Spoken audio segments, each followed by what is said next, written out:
चलो ये लिख लिया था हमने, इसमें कितने 2 पॉइंट्स पढ़े थे कल, राइट? कौन कौन सा था? एक तो ये था example of the South Africa and why do we need a constitution, संविधान की आवश्यकता क्यों है। और मैंने कहा था ये तो ठीक है, इसमें तो हमने लिख लिया था। और ये वाला सबसे ज्यादा जरूरी था, कौन सा वाला? Second point. सेकंड पॉइंट क्या था? सेकंड पॉइंट था हमारा कि why do we need a constitution. ठीक है। और इसमें हमने कुछ पॉइंट्स देखे थे। क्या पॉइंट देखे थे? जैसे व्हाट इज द कॉन्स्टिट्यूशन,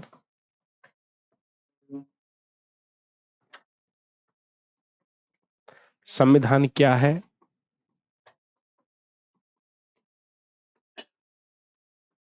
ठीक है,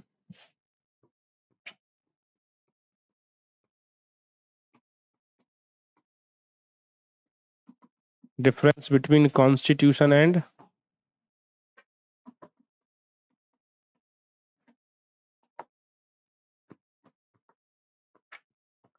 संविधान और संविधानवाद में अंतर।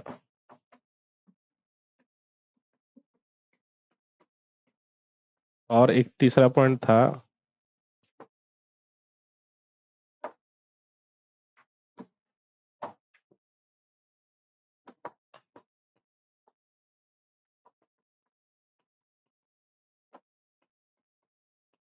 संविधान क्या करता है। ठीक है, क्लियर थी इतनी बात? या फिर इसको ऐसे भी लिख सकते थे हम, फंक्शंस ऑफ द कॉन्स्टिट्यूशन।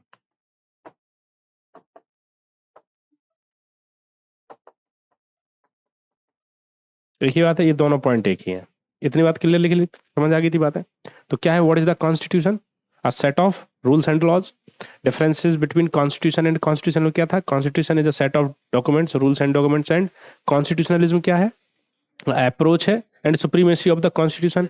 संविधान की सर्वोच्चता का मतलब क्या है? संविधानवाद। And what do constitution do? तो क्या हमने लिखा था जनरेट ट्रस्ट, राइट? ये सब बातें कर ली थी। तो ये पॉइंट समझ आ गए थे, सारी चीजें इतना क्लियर कर लिया था। अभी हमने कहा था हम बात करेंगे थर्ड पॉइंट पर, जो कि क्या था? Making of the Indian constitution. ठीक है, देखो संविधान, अच्छा और कोई बताओ क्या है कॉन्स्टिट्यूशनलिज्म, क्या है? हम्म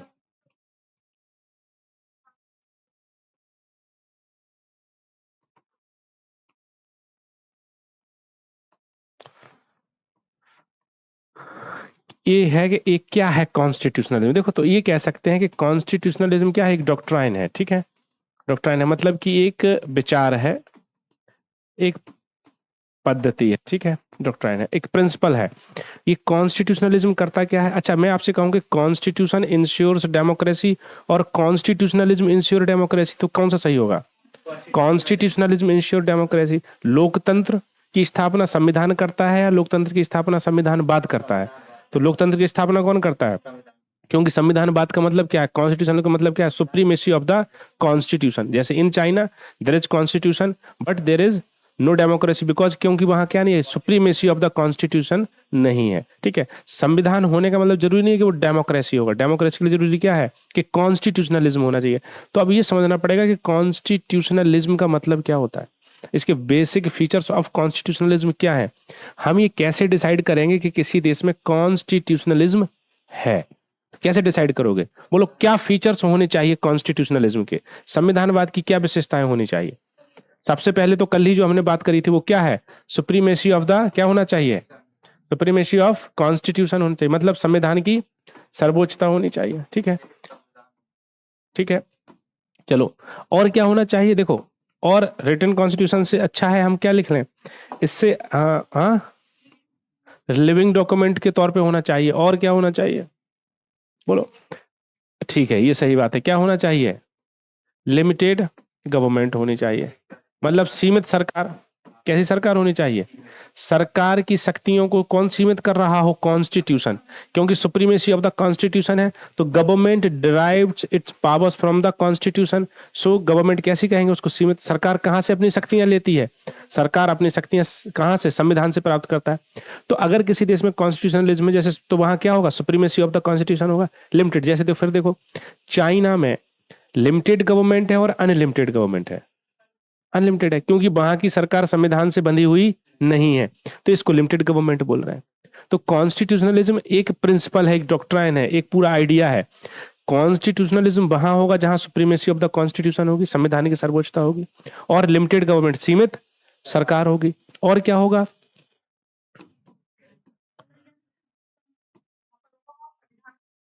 नहीं, जहां संविधानवाद होगा वहां लोकतंत्र होगा।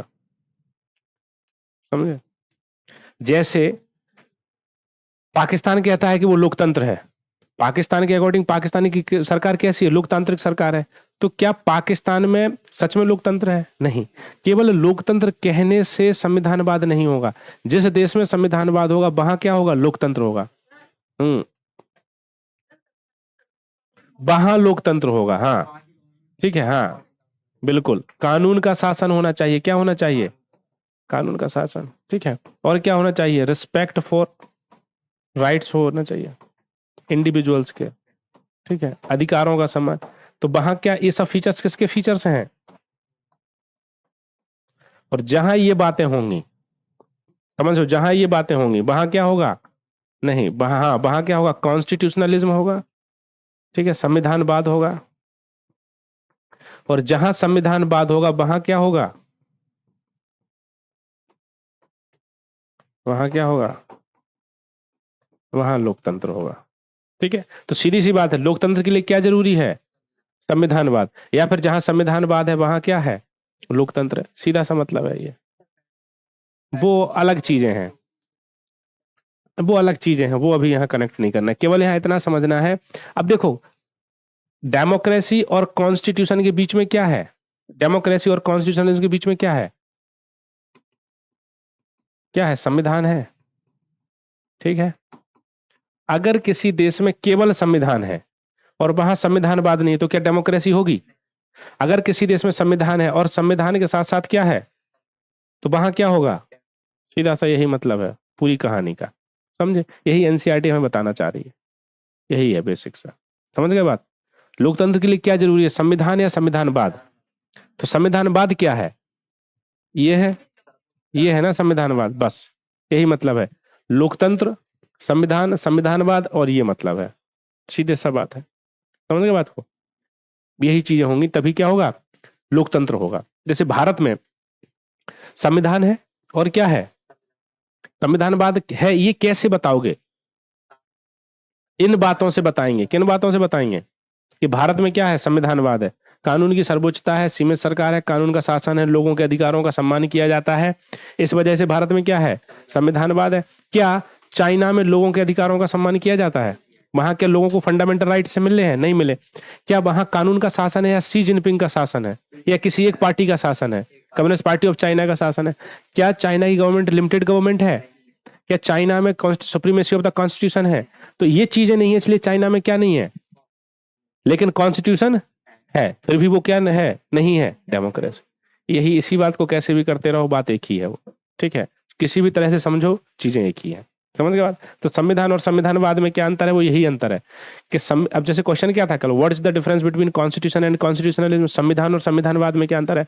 तो हम कहेंगे कि संविधान is not a guarantee of democracy. संविधान लोकतंत्र का कोई आवश्यक शर्त नहीं है। बट अगर कॉन्स्टिट्यूशन है और there is supremacy of the constitution है, तो वो क्या होगा? वहां पे डेमोक्रेसी होगी और कॉन्स्टिट्यूशनलिज्म होगा। और ये बेसिक फीचर्स हैं ऑफ द कॉन्स्टिट्यूशनलिज्म। यही बात थी, यही बात हमने करी थी कल। इसमें और कोई दिक्कत है? हो गया ना क्लियर? चलो, अब अगला पॉइंट लिखो, थर्ड पॉइंट जो था हमारा, making of the Indian constitution.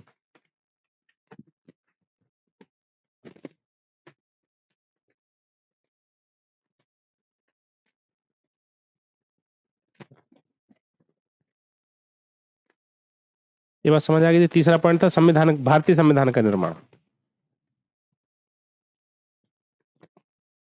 अच्छा, अब सवाल ये है कि भारत में संविधान क्यों बनाया जा रहा है? हाँ, मतलब why do we need a constitution? जो हमने एक पॉइंट पढ़ा ना इसमें, तो हमारा संविधान क्यों बन रहा है? संविधान, भारत के लोग संविधान क्यों बनाना चाहते हैं? जैसे हम क्या पढ़ रहे हैं, टाइटल क्या है? Making of the Indian constitution. Bharat के संविधान का निर्माण कैसे हो रहा है? तो कैसे हो रहा है, क्या हुआ, वो तो बात की बात है। पहले सवाल ये है कि हमें एक संविधान की जरूरत क्यों पड़ रही है, एक नीड क्यों है शासन चलाने के लिए, और ठीक है, और लोगों के बीच क्या ट्रस्ट एंड कोऑपरेशन को क्या बढ़ाने के लिए, और जो जो कल बातें हमने बताई थी, और ये बताना है कि पावर किसके पास होगा, ये बताना है कि पावर का सेंटर क्या होगा, राइट। तो ये सारी चीजें कौन डिसाइड करता है? जब हमें इंडिपेंडेंस मिला किससे? ब्रिटिश रूल से। तो हमने कहा कि हमें क्या बनाना है? एक कॉन्स्टिट्यूशन बनाना है, एक संविधान बनाना है। और संविधान क्यों बनाना है वो बात पहले समझी हमने। कोई भी देश, कोई भी कंट्री अपना एक कॉन्स्टिट्यूशन क्रिएट करते हैं, अपना कॉन्स्टिट्यूशन को फ्रेम करते हैं, तो उसके पीछे क्या लॉजिक होता है वो बात हमने कब समझी थी? कल के लेक्चर में मैंने आपको बताई थी कि कॉन्स्टिट्यूशन क्यों बनाया जाता है। अब है कि हम अभी संविधान बना रहे हैं अपना। तो अगर आपसे ये पूछा जाए कि भारत के संविधान जो कॉन्स्टिट्यूशन मेकर्स थे उन्होंने कॉन्स्टिट्यूशन क्यों बनाया, तो ये बात पता है हमें कि क्यों बनाई, ठीक है। अब है कि हमारा कॉन्स्टिट्यूशन मेकिंग की प्रोसेस क्या थी। तो बहुत छोटी सी, बहुत फैक्चुअल इंफॉर्मेशन है कि कॉन्स्टिट्यूशन असेंबली कैसे बनी, कैसे नहीं बनी, वो बात की चीजें। लेकिन पहले समझो ये वाली बात कि जो कॉन्स्टिट्यूशन है, इंडियन कॉन्स्टिट्यूशन क्या करता है। जैसे मैं आपसे कहूं कि what are the features of the Indian constitution, Bharat के संविधान के क्या कार्य हैं, तो कैसे इस बात को डिसाइड करोगे, कैसे लिखोगे, इसमें क्या लिखोगे? जो कल लिखा था, जो कल लिखा था हमने, कल लिखाया था मैंने फंक्शंस ऑफ अ कॉन्स्टिट्यूशन, वही वाली बातें कहां उठा के लिख दो? इंडियन कॉन्स्टिट्यूशन में। अगर मान लो कभी आपसे पूछे कि हमने ये कॉन्स्टिट्यूशन अपनाया है और हमारा कॉन्स्टिट्यूशन क्या करता है, तो क्या लिखोगे? कि कॉन्स्टिट्यूशन जनरेट करता है trust and cooperation among the people और सिटीजन ऑफ इंडिया। यही तो कॉन्स्टिट्यूशन कर रहा है, हम लोग एक साथ मिलकर रह रहे हैं। कॉन्स्टिट्यूशन क्या कर रहा है? कॉन्स्टिट्यूशन ये बता रहा है कि पावर का सेंटर कौन है। कॉन्स्टिट्यूशन ये बता रहा है कि गवर्नमेंट को कैसे क्रिएट करना है। कॉन्स्टिट्यूशन ये बता रहा है कि पावर का डिस्ट्रीब्यूशन और सेपरेशन कैसे होना है। कॉन्स्टिट्यूशन और क्या बता रहा है? कॉन्स्टिट्यूशन ये बता रहा है कि इलेक्शंस कैसे होंगे। कॉन्स्टिट्यूशन गवर्नमेंट को लिमिट कर रहा है, लिमिटेड गवर्नमेंट इंश्योर कर रहा है, समझ रहे हो आप? कॉन्स्टिट्यूशन और क्या कर रहा है? इंडिविजुअल्स को राइट्स, ये सारी चीजें हमें लिखनी पड़ेंगी वहां, समझे?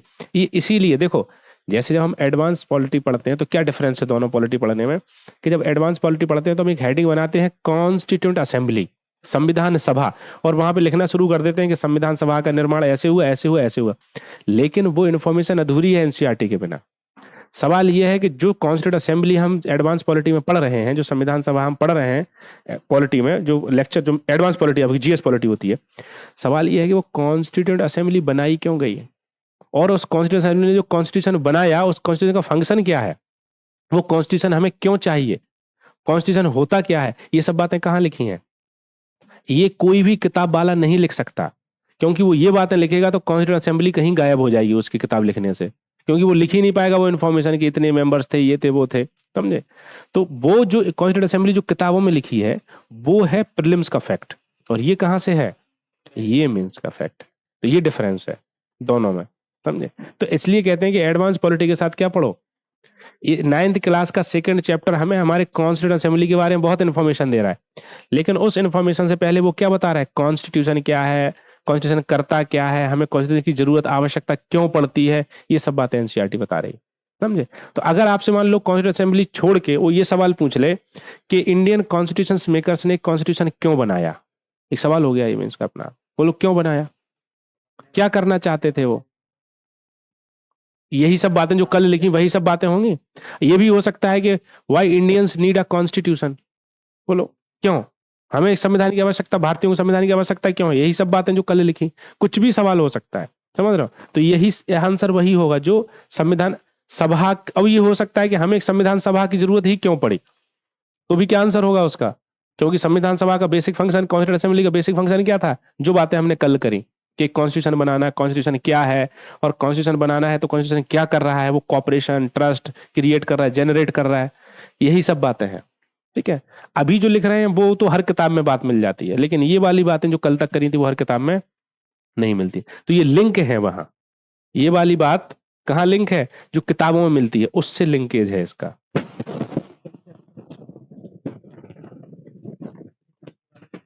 वो सब पढ़ सकते हैं आप, भी लिख लेंगे, लिख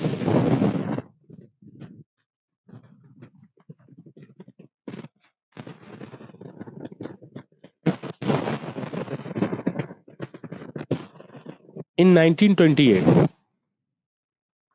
in 1928, 1928 1928 में, in 1928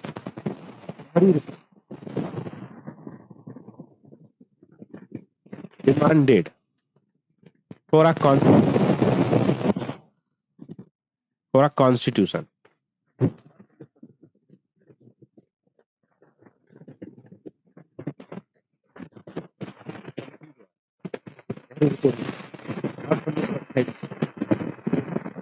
रिपोर्ट द्वारा एक संविधान की।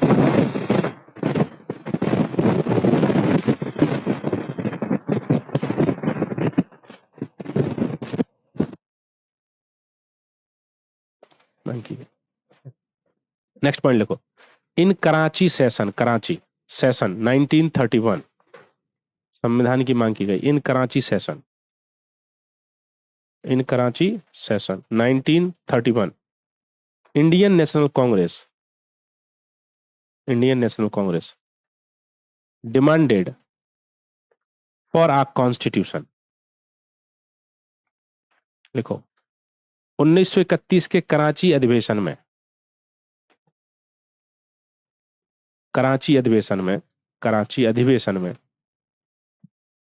एक संविधान सभा, कराची अधिवेशन में भारतीय राष्ट्रीय कांग्रेस द्वारा, भारतीय राष्ट्रीय,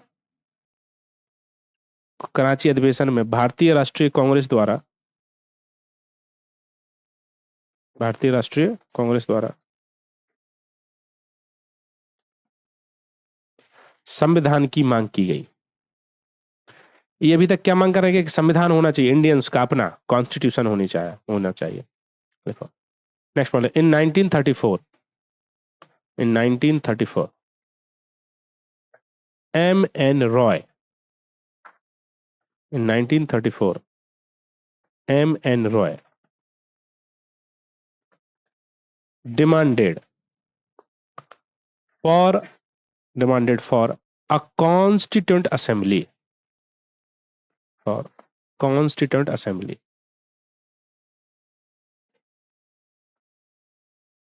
ठीक है, लिखो, वर्ष 1934 में एम एन रॉय द्वारा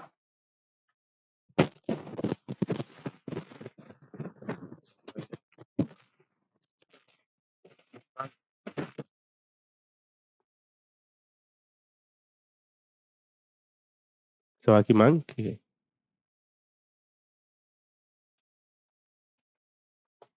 नेक्स्ट लिखो, इन 1938, इन 1938 संविधान सभा की मांग की गई। अभी तक किसकी मांग हो रही है? संविधान की। अब किसकी मांग होने लगी? Constitution and constituent assembly. देख लो, इन 1938 Indian National Congress, Indian National Congress demanded for a constituent assembly, for a constituent assembly which is which is which is elected by the Indians। देखो, वर्ष 1938 में, वर्ष 1938 में भारतीय राष्ट्रीय कांग्रेस द्वारा, भारतीय राष्ट्रीय कांग्रेस द्वारा एक संविधान सभा की मांग की गई।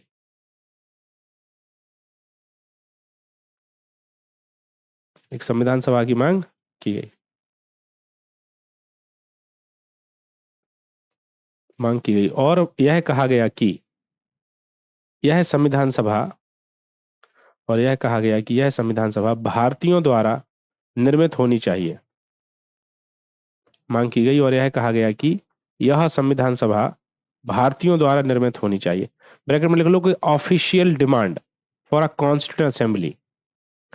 ये आधिकारिक मांग थी, पहली बार ऑफिशियल डिमांड थी, निर्मित होनी चाहिए।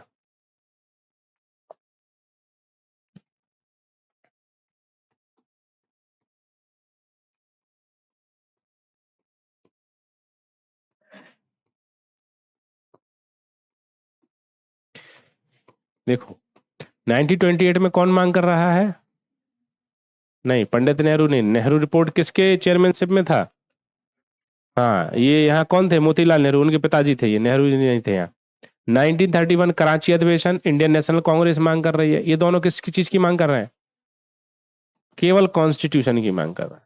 और ये लोग, ये कौन है? एम एन रॉय है, ठीक है। यहाँ भी 1935 मैंने आपको नहीं लिखाया, ये भी है इंडियन नेशनल कांग्रेस है।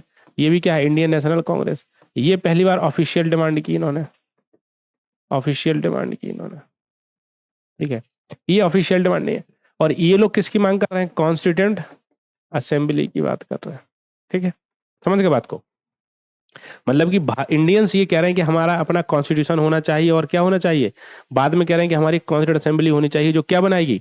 एक कॉन्स्टिट्यूशन का क्रिएशन करेगी। किसके लिए? इंडियंस के लिए, ठीक है। तो 1938 तक हम लोग क्या मांग कर रहे हैं? और यहाँ ब्रिटिश, जो ब्रिटिशर्स हैं वो कोई ध्यान नहीं दे रहे हैं हमारी इस डिमांड पर। कौन सी डिमांड पर? कॉन्स्टिट्यूशन या कॉन्स्टिट्यूंट असेंबली के फॉर्मेशन पर कोई ध्यान नहीं दिया। लेकिन बाद में 1942 में इन्होंने थोड़ा सा ध्यान देना शुरू किया हमारे पास, और 1940 में भी इन्होंने ध्यान देना शुरू किया। और बाद में इन्होंने क्या भेजा हमारे पास? कैबिनेट मिशन भेजा, ठीक है। तो ये बात जो है 1938 तक जो ब्रिटिशर्स हैं वो हमारे डिमांड, कॉन्स्टिट्यूशन असेंबली की जो डिमांड है उस पर गौर नहीं कर रहे हैं। बाद में क्यों किया इन्होंने ऐसा? बताओ थोड़ा सा। हाँ हाँ, बताया था मैंने पहले। क्या? सेकेंड वर्ल्ड वॉर शुरू हो रहा है, और ब्रिटिश और इंडियंस ने क्या कहा कि हम सेकेंड वर्ल्ड वॉर में किसको सपोर्ट नहीं कर रहे हैं? सेकेंड वर्ल्ड वॉर कब से हो रहा है? सेकेंड वर्ल्ड वॉर का टाइम क्या था? 1930, 1940, ये वर्ल्ड वॉर हो रहा है। यहां तक इन्होंने हमारी कॉन्स्टिट्यूंट असेंबली की डिमांड पर कोई ध्यान नहीं दिया। किसने? ब्रिटिशर्स ने। लेकिन 1939 में जैसे ही सेकेंड वर्ल्ड वॉर हुआ, सेकेंड वर्ल्ड वॉर में कौन? जर्मनी, इटली और जापान किसके अगेंस्ट लड़ रहे हैं? ब्रिटिश के अगेंस्ट लड़ रहे हैं। ब्रिटिश कमजोर हो रहे हैं, तो ब्रिटिश ने ये कहा कि जो हमारे जो कॉलोनीज हैं वो हमें सपोर्ट करेंगे। कहाँ? सेकेंड वर्ल्ड वॉर में। लेकिन इंडिया, सबसे बड़ी पॉलिटिकल पार्टी कौन सी थी उस टाइम? इंडियन नेशनल कांग्रेस, जो अभी कांग्रेस है यही। इन्होंने कहा कि हम सेकेंड वर्ल्ड वॉर में आपको सपोर्ट नहीं करेंगे, और कहा, इन्होंने ये डिक्लेरेशन किया कि जो भी इंडियंस हैं वो सेकेंड वर्ल्ड वॉर में सपोर्ट ना करें। किसे? ब्रिटिशर्स को। और सुभाष चंद्र बोस भी इस समय थे। कौन? सुभाष चंद्र बोस इस समय कहां जाके मिल रहे हैं? हिटलर से, मुसोलिनी से, और जापान में वहां का जो शासक था उससे जाके मिल रहे हैं। और उन्होंने क्या बना लिया? आजाद हिंद फौज का उन्होंने एक फॉर्मेशन, आजाद का निर्माण कर लिया। और वो किसके तरफ से लड़ रहे हैं? जापान की तरफ से लड़ रहे हैं। और वो कह रहे हैं कि सेकेंड वर्ल्ड वॉर में जापान, इटली और जर्मनी किससे लड़ रहा है? ब्रिटेन से। कह रहे हैं कि हमारा आजाद हिंद फौज भी किसके खिलाफ लड़ रहा है? ब्रिटेन से। सुभाष चंद्र बोस ने ऐसा कहा। इंडियन नेशनल कांग्रेस में डोमिनेंस किसका था? पंडित जवाहरलाल नेहरू और गांधी जी का। गांधी ने कहा कि सुभाष चंद्र बोस करना तो अच्छा चाहते हैं, लेकिन उनके करने का तरीका गलत है। क्योंकि उन्होंने कहा वो आजादी किस रास्ते से पाना चाहते हैं? लड़ाई से। वो एक फौज बना के अंग्रेजों से लड़ना चाहते हैं। उन्होंने कहा कि अगर हमने लड़के आजादी ले भी ली तो वो आजादी हथियारों के आधार पर होगी, वेपन से। तो गांधी जी कैसे? नॉन वायलेशन में विश्वास करते। तो उन्होंने कहा कि हम सुभाष चंद्र बोस की इस लड़ाई वाले को समर्थन, लड़ाई की जो उनका एफर्ट है उसको हम सपोर्ट नहीं कर रहे। तो सुभाष चंद्र बोस को उन्होंने सपोर्ट नहीं किया। सुभाष चंद्र बोस बाद में सिंगापुर जाते हैं, और वहां पे फिर बाद में म्यांमार आते हैं, और कहाँ? अंडमान निकोबार और लक्षद्वीप तक वो जीत भी जाते हैं। उनकी आजाद हिंद फौज जीत भी जाती है। और सुभाष चंद्र बोस इस टाइम जो है कि बड़ा अपना बेस बदल के जो है किससे मिलने जा रहे हैं? सुभाष चंद्र बोस को ब्रिटिश हुकूमत ने इंडिया से जाने से मना कर रखा था। कहा था जहां मिले तुरंत अरेस्ट करो इन्हें, सुभाष चंद्र बोस को। लेकिन सुभाष चंद्र बोस ने कई कई अपने रूप चेंज करके कहाँ मिलने पहुंचे वो? हाँ, आना जाना बंद था। सुभाष चंद्र बोस गायब रहते थे। लोग बाबा उनको बुलाते थे, कैसे नाम से जाना रहते? हाँ, गुमनाम। वो पता ही नहीं सुभाष चंद्र बोस कहाँ है। वो इतना सब अपना चेंज करते रहते थे। और इंडिया से निकले और किससे मिले? क्या? हिटलर से। उन्होंने कहा कि आप, मुसोलिनी से कहा कि आप लड़ रहे हो, हमें भी कुछ वेपन्स दो। उन्होंने कहा ठीक है, जर्मनी इटली तो बहुत दूर है, कहाँ पहुंचो? जापान पहुंचो, और जापान से आपको हम क्या करवाएंगे? वेपन्स देंगे, और आपको हम मिलिट्री सेना भी देंगे, सब कुछ दिलवाएंगे, और आप किससे लड़ाई लड़ो। लेकिन गांधी जी इसके अगेंस्ट थे, सुभाष चंद्र बोस के। उन्होंने कहा हमें बिल्कुल सपोर्ट नहीं चाहिए इनका। तो ये क्लैश था, आइडियोलॉजिकल क्लैश था। क्योंकि गांधी कैसी आजादी चाह रहे थे? हाँ, वो नॉन वायलेंस बेस पर। लेकिन ये कह रहे थे कि हम। तो बाद में उन्होंने, सबसे पहले उन्होंने तो राष्ट्रपिता कहा था उन्हें। जब यहाँ आके वो आजाद हिंद फौज के बारे में बोल रहे हैं तो उन्होंने कहा कि राष्ट्रपिता महात्मा गांधी जो है कि हमें क्या चाहिए? आपका आशीर्वाद चाहिए इस लड़ाई में, है कि हमें पता है कि आप हमें इस लड़ाई को समर्थन नहीं देंगे, लेकिन कम से कम आशीर्वाद तो दे ही सकते हैं कुछ। तो राष्ट्रपिता वर्ड जो है सबसे पहले किसने यूज किया था? सुभाष चंद्र बोस ने उनके लिए यूज किया था इसी समय। और अंग्रेजों को लगा जापान थोड़ा सा डोमिनेट कर रहा है यहाँ सेकेंड वर्ल्ड वॉर में। कौन हार रहा है? अंग्रेज, ब्रिटिशर्स हारने लगे सेकेंड वर्ल्ड वॉर में। तो ब्रिटिशर्स ने कहा कि इंडियन से कि हमें सपोर्ट करो, और इंडियन नेशनल कांग्रेस ने कहा कि सपोर्ट हम एक ही शर्त पर करेंगे, एक ही कंडीशन है। इन्होंने कहा क्या? इन्होंने कहा हमें स्वराज दे दो। क्या दे दो? टोटल इंडिपेंडेंस दो, आप इंडिया से वापस चले जाओ। तो अंग्रेजों ने कहा कि देखो वापस जाना तो थोड़ा सा मुश्किल है, लेकिन ये जो आपकी डिमांड थी कि कॉन्स्टिट्यूशन असेंबली बना दो, कॉन्स्टिट्यूशन बना दो, कहा हम इस पर गौर कर सकते हैं। कहा कि कॉन्स्टिट्यूशनल डेवलपमेंट हम इंडिया में कर सकते हैं। इसलिए वो कुछ चीजें भेजना शुरू कर रहे हैं। क्रिप्स मिशन भारत आ रहा है, समझ रहे हो? कौन सा? शिमला कॉन्फ्रेंस हो रहा है, क्रिप्स मिशन भारत आ रहा है।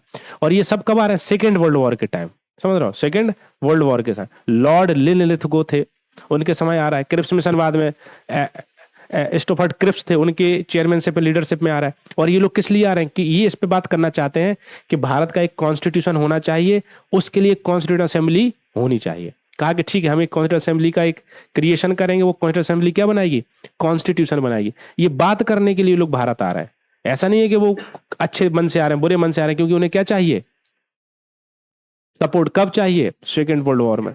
लेकिन कांग्रेस तैयार ही नहीं है। कांग्रेस कह रही है कि छोड़ो, आजाद करके जाओ यहां से। और फिर गांधी जी यहां क्या कर दे रहे हैं? यहां भारत छोड़ो आंदोलन चला दिया बीच में गांधी जी ने। बेचारे अंग्रेज और परेशान। वहां से जापान और सुभाष चंद्र बोस अलग लड़ रहे हैं, और अंडमान निकोबार द्वीप समूह और लक्षद्वीप तक जो है कि जापानी सेनाएं आ चुकी हैं। अंग्रेज वहां से वापस जा रहे हैं। और अंग्रेज जहां से वापस जाते थे, वो क्या करते जाते थे? जहां से हारते थे अंग्रेज क्या करते थे? ऐसे मान लो कि अंडमान निकोबार या लक्षद्वीप तक या म्यांमार में अंग्रेज हार रहे हैं वहां जापान से, तो वो लौटते थे। मान लो कि ये सामने लड़ाई हो रही है ना म्यांमार में, तो यहां से वापस हार के आ रही है, अंग्रेजी फौज लौट रही है, तो वो क्या करते थे? रास्ते में जो भी चीजें मिलती थी उन्हें जलाते थे वो, ताकि जापानी सेना आगे आए तो उन्हें कुछ खाना पीना ना मिल पाए। राइट? ऐसा करते थे ये जापानी सेना। तो गांधी ने कहा कि देखो, आप जीत तो रहे हो, लेकिन नुकसान कितना हो रहा है। गांधी ने कहा लड़ाई अच्छा तरीका होता ही नहीं है। ठीक है, तो अब गांधी जी ने मूवमेंट छेड़ दिया अपना, और कहा कि बिल्कुल सपोर्ट नहीं करेंगे भारत, जब तक भारत नहीं छोड़ोगे तब तक हम ये मांग करते रहेंगे, और बिल्कुल सेकंड वर्ल्ड वॉर में आपको सपोर्ट नहीं करेंगे। इसलिए ब्रिटिशर्स जो है कुछ कमीशन इंडिया में लाके किस पर बात करना चाह रहे हैं? कि ठीक है, हम आजाद तो नहीं कर रहे हैं, आपको इंडिपेंडेंस तो नहीं दे रहे, बट हम ये चाहते हैं कि इंडियंस एक कॉन्स्टिट्यूंट असेंबली बने इंडियंस की, और वो क्या बनाए अपने लिए? संविधान बनाए। ये डिबेट बाद में इन 1945 में क्या हुआ कि ब्रिटिश को अमेरिकन सपोर्ट मिला, और भी कंट्रीज का सपोर्ट मिला, यूरोपियन कंट्रीज का। और ब्रिटेन ने जो है कि किसको हरा दिया? इटली को हरा दिया, जर्मनी को हरा दिया, और जापान को हरा, और ब्रिटेन जीत गया। सेकेंड वर्ल्ड वॉर कौन जीता? लेकिन वो जीता इस कंडीशन पे जीता कि उसके पास कुछ नहीं बचा था। जितना पैसा उसने कई वर्षों में, हजारों सालों में कमाया था, वो पूरा पैसा कहां लुटा दिया बेचारे ने? सेकेंड वर्ल्ड वॉर में बर्बाद कर दिया। अभी ब्रिटेन ने कहा कि हमारे पास इतना पावर नहीं है, इतनी शक्ति नहीं है कि हम इन कॉलोनीज को क्या कर पाए? कंट्रोल कर पाए। गरीब हो चुके हैं वो, और वो क्या करने लगे? वापस छोड़ के जाने लगे। तो 1945 से ही जो कॉलोनीज थी ब्रिटेन की, ब्रिटेन ने क्या किया? शुरू कर दिया उनको छोड़ना। और इंडिया को कब छोड़ा जाके? 1947 में। या और इस बीच में 1946 में क्या लेके आए वो? Cabinet mission. क्या लेके आए? ये कैबिनेट मिशन आया भारत में। कैबिनेट मिशन ने कहा कि चूंकि हमारे पास इतना पावर नहीं है कि हम आप पे रूल करें, तो हम आपको छोड़ रहे हैं आने वाले टाइम में, लेकिन अभी क्या चाहते हैं कि जब हम आपको इंडिपेंडेंट करें, तो इंडिपेंडेंट करते टाइम आपके पास एक कॉन्स्टिट्यूंट असेंबली हो, और वो असेंबली क्या बना दे? कॉन्स्टिट्यूशन बना दे कम से कम। राइट? तो उन्होंने कैबिनेट मिशन भारत आया इसी चीज पर डिस्कस करने के लिए कि भारत में एक कॉन्स्टिट्यूंट असेंबली होनी चाहिए, और वो असेंबली क्या करेगी? तो भारत में जो इलेक्शंस हुए, वो कॉन्स्टिट्यूंट असेंबली, वो किसके रिकमेंडेशन पर हुए? Cabinet mission. Cabinet mission Bharat कब आया था? ये आया 23 मार्च 1946 को। और इस कैबिनेट मिशन के जो प्रपोजल्स थे, उन प्रपोजल्स पे इंडियन नेशनल कांग्रेस, मुस्लिम लीग, जो other political parties of India थी, वो उन्होंने बैठ के बात करी, और फिर एक कॉन्स्टिट्यूंट असेंबली का क्रिएशन हुआ। और देन उस कॉन्स्टिट्यूंट असेंबली ने क्या बनाया? कॉन्स्टिट्यूशन बनाया। और वो कॉन्स्टिट्यूशन जो कब इंप्लीमेंट हुआ, कब अडॉप्ट हुआ? 26 नवंबर 1949, और इंप्लीमेंटेड हुआ 26 जनवरी 1950 को। तो ये कहानी है पूरी, समझे? कॉन्स्टिट्यूंट असेंबली के क्रिएशन की, फॉर्मेशन की, और कैसे कैसे उसका, ये सब लिखाऊंगा नहीं इतना, समझे? इतना सुन लिया ये बहुत है, बेसिक बेसिक सी चीजें लिख लो। समझ आई बात कि नहीं? समझे? चलो देखो, ये कहानी तो एडवांस पॉलिटी में भी समझ आ जाती, किस में आ जाती है, लेकिन जो कनेक्टिविटी है कि कॉन्स्टिट्यूशन की जरूरत क्यों है, उसके बाद ये चीजें ज्यादा समझ आती हैं। दिमाग थोड़ा ठंडा रहता है, नहीं तो दिमाग में अधूरा अधूरा सा ज्ञान जाता है, समझे। एनसीईआरटी पढ़ने का मतलब क्या है, अगर सीधा एडवांस पॉलिटी पढ़ोगे तो अधूरा ज्ञान जाता है दिमाग में, हमेशा कंफ्यूजन रहता है, कुछ ना कुछ लगता है कि कुछ कमी सी है, दिमाग में चीजें बैठती नहीं एक बार। अगर एनसीईआरटी की कनेक्टिविटी के साथ पढ़ोगे तो चीजें, जैसे आपने कहा कि सर आप जो पढ़ाते हो एडवांस पॉलिटी, वो बैठ जाता है दिमाग में लगभग, राइट। वो क्यों, क्योंकि मैंने ये बात पहले ही इंक्लूड की हुई है आपके साथ, मैंने कहा था कि मैं एनसीईआरटी इंक्लूड करूंगा, ऑलरेडी है चीजें। जैसे मैंने पढ़ाना शुरू किया तो कहां से पढ़ाना शुरू किया था, व्हाट इज द कॉन्स्टिट्यूशन से, difference between constitution and polity, वो एनसीईआरटी थी वो, इसलिए वो कनेक्टिविटी सब्जेक्ट की बन जाती है। अगर बिना एनसीईआरटी के आपको कोई सब्जेक्ट पढ़ाया जा रहा है और कोई सब्जेक्ट समझ नहीं आ रहा है, तो इसका मतलब क्या है कि उसमें क्या इंक्लूड नहीं है, वो आपको बीए लेवल से पढ़ाया जा रहा है सीधा, किस लेवल से, ऐसे हिस्ट्री पढ़ाई जा रही है, ज्योग्राफी पढ़ाई जा रही है, इकोनॉमी पढ़ाई जा रही है, सीधा आके पढ़ा रहा है वो, और वो जल्दी कनेक्टिविटी नहीं हो रही है। इसका मतलब क्या है कि वहां बेसिक्स उस सब्जेक्ट का नहीं है, repo rate, reverse repo rate, वो ठीक है, वो सब ड्यूरेशन लेवल का है, लेकिन 12वीं तक की पढ़ाई कहाँ जाएगी, वो भी तो चाहिए, तभी तो दिमाग में सिस्टम, आपका सॉफ्टवेयर हैंग कर जाता है ना बीच बीच में, वो इसीलिए कर जाता है। ये बात क्लियर है। इसमें लिखा कहाँ तक लिख लिया इस पूरी कहानी में, 1938 तक लिख लिया। अब लिखो सीधा ये कैबिनेट मिशन, कैबिनेट मिशन देखो, छोटा सा बनाओ कैबिनेट मिशन, हिंदी में लिख लो कैबिनेट मिशन ऐसे, कैबिनेट मिशन लिख लो आगे। कब आया ये 23 मार्च 1946, देखो देखो कैबिनेट मिशन देखो, the basic purpose of cabinet mission was to the basic purpose of cabinet mission was to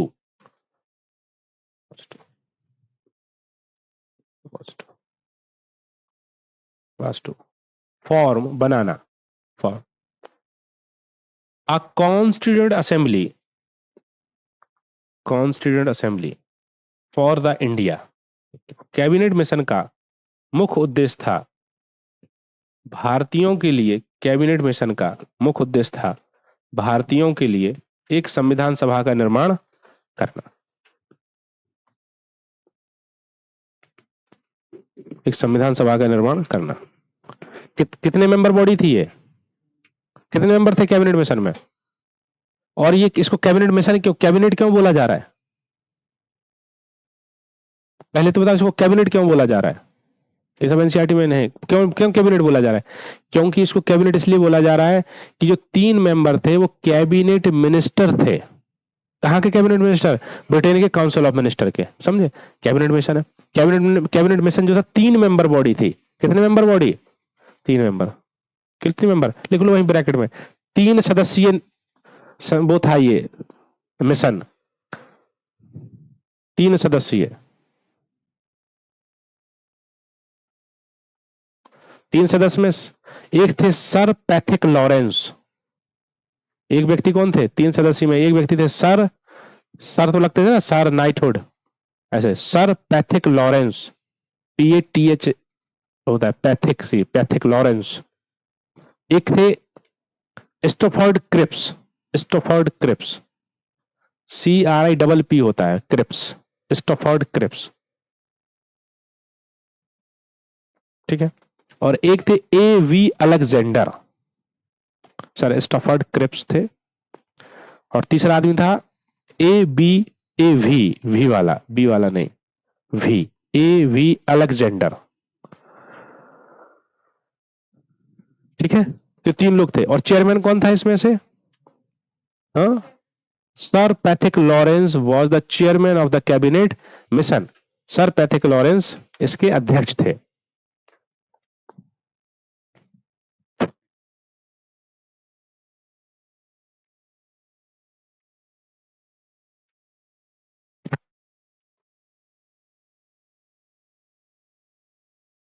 ठीक है, क्लियर है। तो अब बोलो इस कैबिनेट मिशन ने क्या किया होगा, सभी पॉलिटिकल पार्टीज को बुला के डिस्कशन किया, किसके लिए, कैबिनेट, एक कॉन्स्टिट्यूंट संविधान सभा बनाने के लिए, ठीक है, लिखो लिखो नेक्स्ट पॉइंट लिखो इसमें, a constituent assembly, a constituent assembly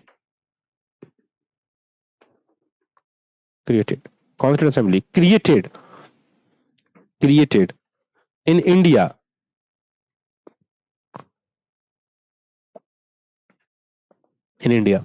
on the recommendations of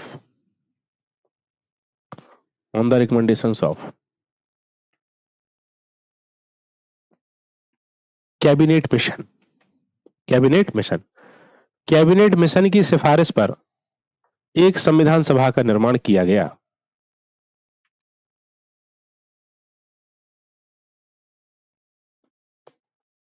सिफारिश पर संविधान सभा का निर्माण किया गया।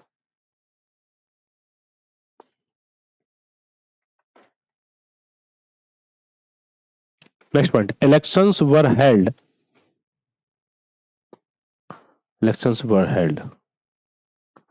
in June-July 1946 for the Constituent Assembly.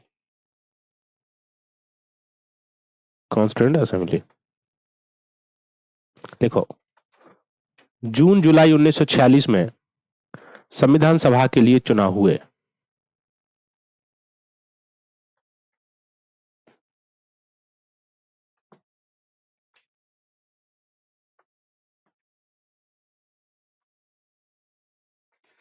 Next point, Constituent Assembly was partially elected and partially nominate.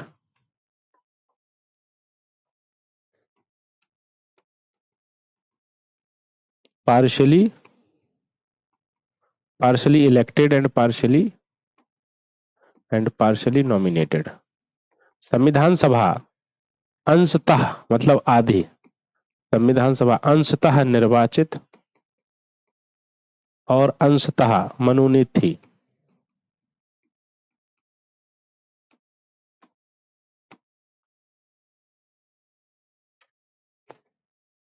ठीक है, इसमें लिखो elected members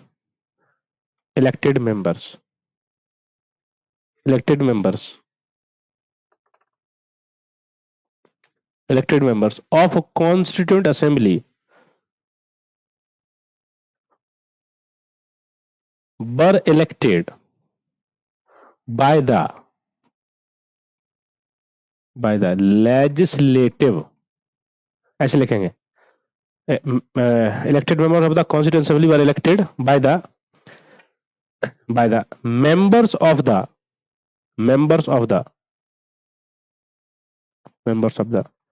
legislative assemblies of British provinces. Members of the legislative assemblies of British provinces.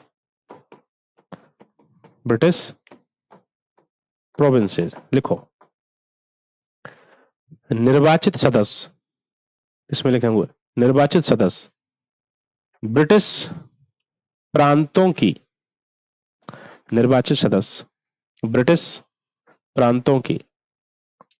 विधान सभाओं के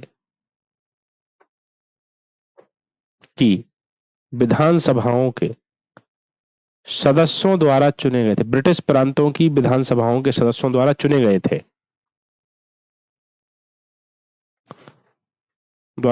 अच्छा, अब देखो, ये जो इलेक्टेड मेंबर्स थे वो वोट, उनके लिए वोट किसने डाला? ब्रिटिश प्रोविंस के लेजिस्लेटिव असेंबलीज के मेंबर्स ने। तो जो वोट डाला होगा तो उस वोटिंग के लिए कौन सा सिस्टम, दो ही मेथड होता है, first past the post system and proportional representation with. तो कौन सी वोटिंग मेथड का यूज हुआ होगा? बोलो, first past the post system का या पीआर का? नहीं समझ आया, बात समझ नहीं आई? पीआर का हुआ होगा, बिल्कुल। क्यों? क्योंकि first past the post system का तो इलेक्शन ऐसी जगह होता है जहां लोग वोट डालते हैं, तो यहां तो लोगों ने वोट नहीं डाला। तो इलेक्टोरल मेथड कौन सा था? नहीं लिख पाए क्या? हिंदी में नहीं लिख पाए? क्या लिखा? निर्वाचित सदस्य ब्रिटिश प्रांतों की विधान सभाओं के सदस्यों द्वारा चुने गए थे। ठीक है, निर्वाचन की लिख लो, निर्वाचन की पद्धति। निर्वाचन की पद्धति वही है, PRSTVS, समानुपातिक प्रतिनिधित्व की एकल संक्रमणीय मत पद्धति, इसको बोलते हैं PRSTVS। अभी इसको पढ़ाया जाएगा आगे आपको, एनसीईआरटी में है ये, ठीक है। और ये देखो, इन्हें नॉमिनेट किसने किया था? These member nominated by the princess of princely states. देखो, मनोनीत सदस्यों को देसी रियासतों के राजाओं ने मनोनीत किया था। These members are nominated by the princes of the princely states. Clear?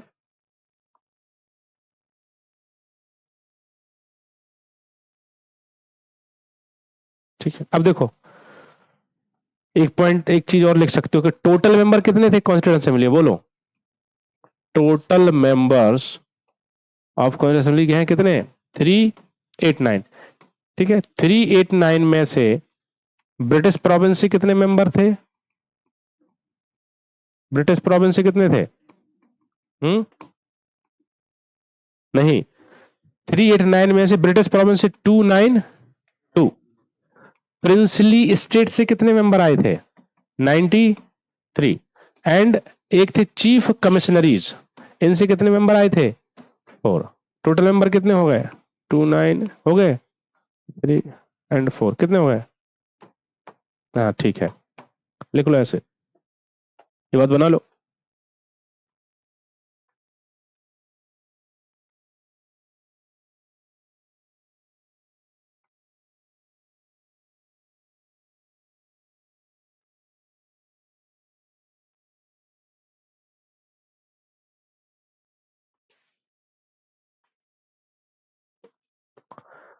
अच्छा, अब बताना, अगर आपसे सवाल पूछे कि कॉन्स्टिट्यूएंट असेंबली में कितने मेंबर्स इलेक्टेड थे? कितने? राइट ना? कितने मेंबर नॉमिनेटेड थे?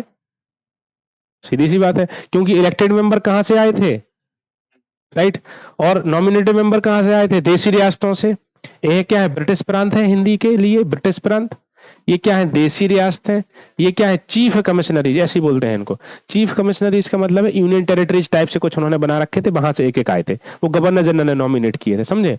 तो बात वही है, क्योंकि ब्रिटिश प्रोविंस से इलेक्टेड मेंबर आए थे। क्लियर? ये बात याद रखना, कभी इस टाइप का पीटी में भी सवाल हो सकता है कि कॉन्स्टिट्यूएंट असेंबली, संविधान सभा के कितने मेंबर निर्वाचित होकर आए थे। राइट। तो अच्छा बताना कि ये जो निर्वाचन हो रहा है उसका मेथड क्या था यहाँ? PRSTVS। और सवाल ये है कि जो मतदान जो लोग कर रहे हैं, जो वोट डाल रहे हैं, वो कौन लोग डाल रहे हैं? Members of the state legislator British province के।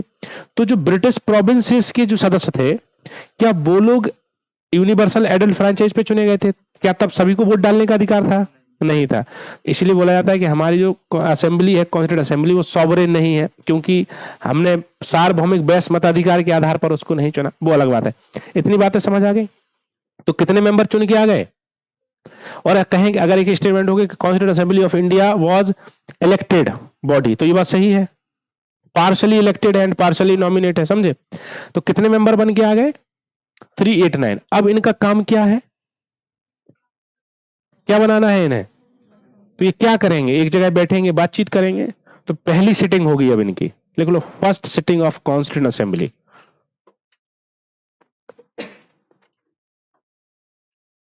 First sitting of the constituent assembly, संविधान सभा की पहली बैठक कब हुई?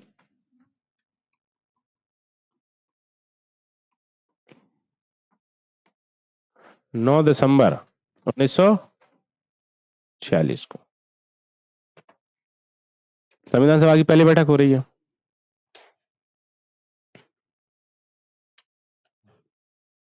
पहले दिन आके इतने लोग बैठ गए। डायरेक्ट एक्शन डे कब मनाया गया? अगर मॉडर्न हिस्ट्री पढ़ी होगी आप लोगों ने, प्रत्यक्ष कार्यवाही दिवस याद है? क्या है प्रत्यक्ष कार्यवाही दिवस? नहीं पढ़ा? डायरेक्ट एक्शन डे नहीं सुना? डायरेक्ट एक्शन डे नहीं सुना? मॉडर्न हिस्ट्री पढ़े नहीं हो? सर पढ़ा रहे ना, यहां तक नहीं आए अभी तक?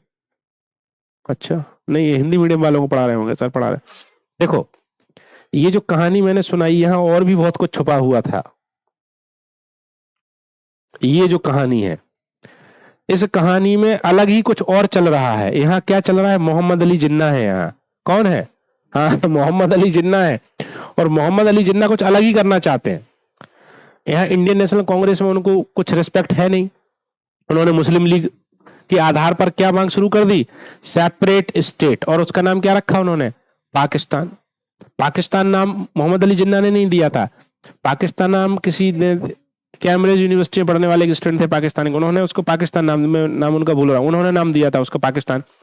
पाकिस्तान में पाक का मतलब होता है पवित्र, स्थान का मतलब होता है रहने की जगह, place of residence, for residence, ठीक है, पाकिस्तान। तो ये पाकिस्तान की मांग कर रहे हैं। जब कॉन्स्टिट्यूंट असेंबली के इलेक्शन हुए, कितने कॉन्स्टिट्यूंट असेंबली के इलेक्शन हुए, तो कॉन्स्टिट्यूंट असेंबली के इलेक्शन कितनी सीट के लिए हुए, 389 के लिए हुए। तो उसमें से 2088 सीट जीती थी इंडियन नेशनल कांग्रेस ने, और 73 सीट्स किसने जीती थी, मुस्लिम लीग ने। तो मुस्लिम लीग का भी रिप्रेजेंटेशन था, क्योंकि कॉन्स्टिट्यूंट असेंबली की जो सीट थी वो 3 कैटेगरी में रिजर्व थी, जनरल, मुस्लिम और सिख। तो जनरल सीट्स पर कांग्रेस ने चुनाव लड़ा, मुस्लिम के लिए सीट रिजर्व थी उसने पे किसने चुनाव लड़ा, कांग्रेस ने कहा कि हम मुस्लिम के लिए रिजर्व सीट पर चुनाव नहीं लड़ेंगे, क्योंकि हम मुस्लिम की पार्टी नहीं, हम किसकी पार्टी है, भारतीयों की पार्टी। मुस्लिम लीग ने कहा हम मुस्लिम की है। तो जो 73 सीट जीत के आई मुस्लिम लीग, वो कहां, वो किस, कौन सी मुस्लिम सीट्स थी। लेकिन अब संविधान सभा जब बैठ रही है, बात कर रही है, पहली बार चुनाव हो गए, 389 की बैठ रही है, बाद में चुनाव कब हो गए, जून जुलाई में चुनाव हो गए, रिजल्ट आ रहा है। जब जिन्ना को लगा कि हम केवल इतनी कम सीट जीत पाए, तो जिन्ना ने क्या कहा कि अभी हमें अलग देश ही चाहिए। उन्हें लगा कि कॉन्स्टिट्यूंट असेंबली में ज्यादा सीट जीत जाएंगे, हम ज्यादा सीट जीतने से संविधान अपने हिसाब से बना लेंगे, लेकिन उनका वो सपना पूरा हुआ नहीं।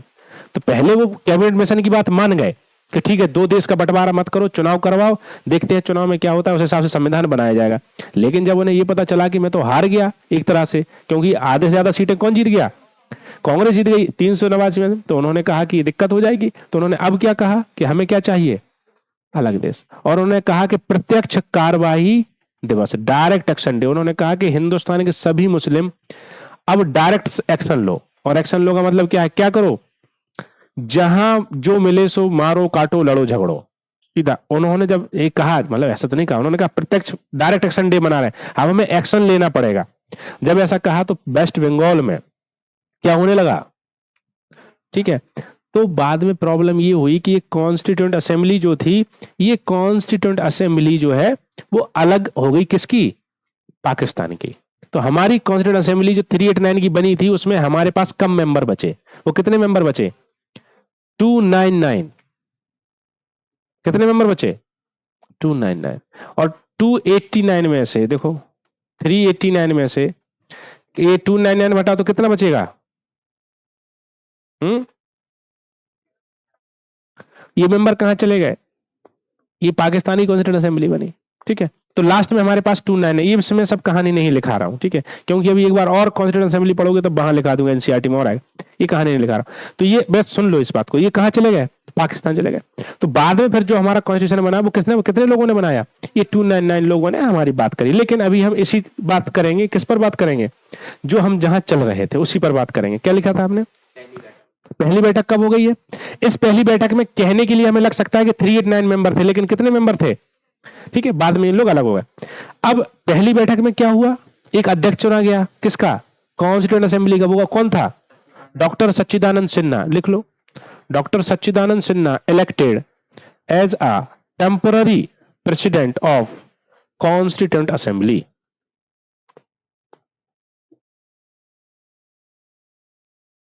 Doctor Sachchidanand Sinha elected as a temporary president of constituent assembly. Doctor Sachchidanand Sinha को संविधान सभा का अस्थायी अध्यक्ष चुना गया।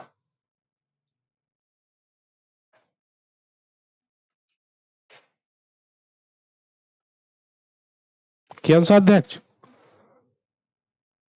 हाँ, अब है सेकंड सिटिंग। उपाध्यक्ष नहीं, कुछ नहीं था, ऐसे लिख लो। वो यही याद रखो, सच्चिदानंद Sinha.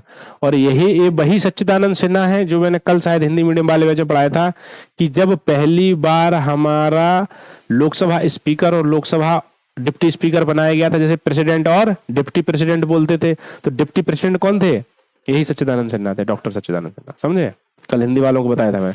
Second sitting of constituent assembly कब हो रही है?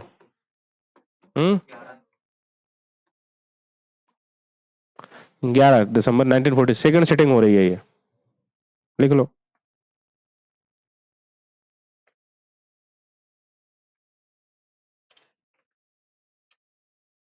और इस दिन क्या हो रहा है?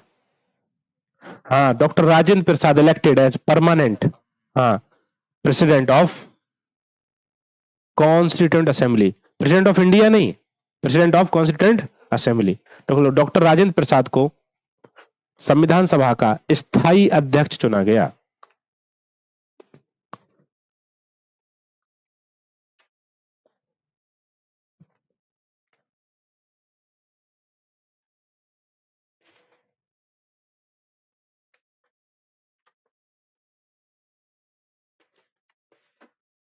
एक और बात, एक और बैठक हो रही है, कब हो रही है?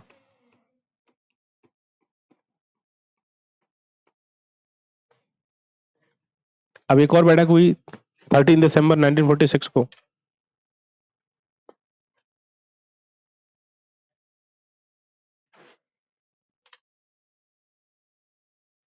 और इस दिन क्या हुआ? हाँ, देखो, पंडित जवाहरलाल नेहरू,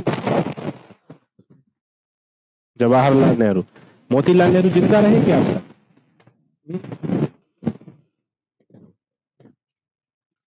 अभी हीरो कौन हो गया? मोतीलाल नेहरू भी हीरो थे और जवाहरलाल नेहरू भी हीरो थे, राजीव गांधी भी, सोनिया गांधी भी, और नहीं, वो नहीं है हीरो राहुल गांधी, वो बेचारा बोले। इंदिरा गांधी भी हीरो थी, राजीव गांधी तक ठीक चला, राहुल गांधी ने सब गड़बड़ कर दिया आके। ठीक है, चलो देखो, Pandit Jawaharlal Nehru introduced, Pandit Jawaharlal Nehru introduced objective resolutions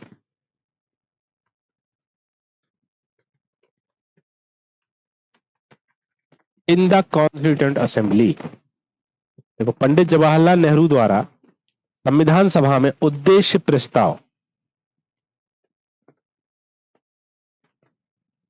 उद्देश्य प्रस्ताव प्रस्तुत किए गए।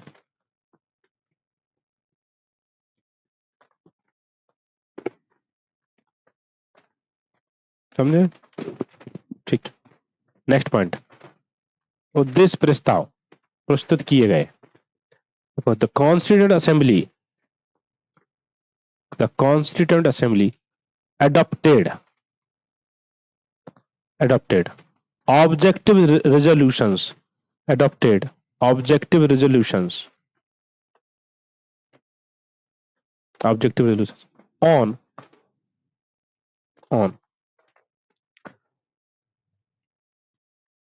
1947। देखो, संविधान सभा द्वारा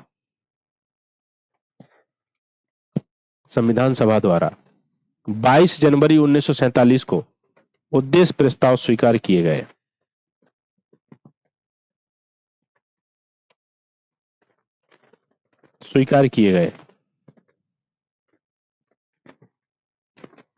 कितने दिन में बना संविधान? कितने दिन लगे? 2 साल और 18 दिन लगे। ठीक है, ये तो उस किताब में रहता है जो बस में बिकती थी पहले, अब तो नहीं बिकती, लिखा रहता था उसमें। और ऐसा लगता है कि इसको रट के सब सीख जाएगा आदमी, अभी सवाल नहीं आता है। अब पहले PCACS में आता था, अब वहां भी नहीं आता है। बिहार वाला पेपर देखो कितना बढ़िया पेपर बनाया है। जिन बच्चों ने Bihar public service commission, Bihar PCS की तैयारी करी, उनका नहीं होगा इसमें। जो UPSC वाले थे बेचारे बुरे मन से चले गए थे बिहार देने, क्योंकि उनका UPSC नहीं PT हुआ था, उनका हो जाएगा। क्योंकि पूरे क्वेश्चन किस फॉर्मेट में है? पूरे UPSC के फॉर्मेट। जो साल भर बिहार के लिए पढ़ते रहे वन लाइनर, वो सब बेचारे बैठ के रो रहे हैं। कल मेरे पास एक का फोन आया, कह रहा है कि नहीं होगा, लेकिन फॉरेस्ट वाले में हो जाएगा, और एक कॉमर्स वाला उसमें कोई वैकेंसी है, उसमें कट ऑफ में होने का चांस है। जनरल फाइट कह रहा नहीं होगा, कह रहा केवल बिहार के लिए लूसेंट पढ़ता रहा, एक सवाल नहीं है। मतलब 10 20 25 सवाल होंगे तो क्या ही फर्क पड़ता है, पूरे उसने कूट वाले सवाल बना दिए, नहीं होते बड़े बड़े से 4 4 ऑप्शंस होते हैं, फिर नीचे सही लगाओ। तो इसलिए थोड़ा सा मैं कहता हूँ, जब पेपर लगा रहे हो, जो क्वेश्चंस करो तो यूपीएससी क्वेश्चंस करते रहो, कब आयोग शिफ्ट करेगा नहीं पता चलता है, समझे। तो इसलिए थोड़ा सा यूपी वाले भी धीरे धीरे काम कर रहे हैं उसी तरफ जाने का। अब सवाल ये है कि जब स्टेट पीसीएस यूपीएससी पैटर्न पे आ रहा है तो यूपीएससी कहाँ जा रहा है, ये तो उसे भी नहीं पता वो कहाँ जा रहा है। उसके दिमाग में जो आता है सो पूछ लेता है, पीटी में खासतौर से। देखो मेंस का तो देखा हमने, सिलेबस से सीधे सीधे सवाल है, कोई सा भी मेंस का एग्जाम हो, चाहे यूपी हो चाहे यूपीएससी हो, मेंस में सब सिलेबस से सीधा सीधा है, जो सिलेबस में लिखा है। अभी पीसीएस में था कि जवाबदेहिता और उत्तरदायित्व, तो वो सीधा सिलेबस से उठा के पूछ दिया उसने, वो कोई इशू नहीं है मेंस का। लेकिन कहाँ प्रॉब्लम हो रही है, जब वही नहीं क्वालिफाई करोगे तो क्या मेंस की तैयारी, क्या क्या तैयारी। इसलिए थोड़ा सा दिमाग को तेज करो, फैलाओ। ये इन्फॉर्मेशन सब पीटी वाली है, जहां से मिले सो याद रखो दिमाग में। चलो, उद्देश्य प्रस्ताव कब पास कर दिए, उद्देश्य प्रस्ताव पास हो गए और बातचीत होने लगी और संविधान बन गया, संविधान बन के तैयार हो गया हमारा। अब क्या करना है, संविधान को अडॉप्ट करना है। लिखो, constituent assembly adopted, constituent assembly adopted Indian constitution on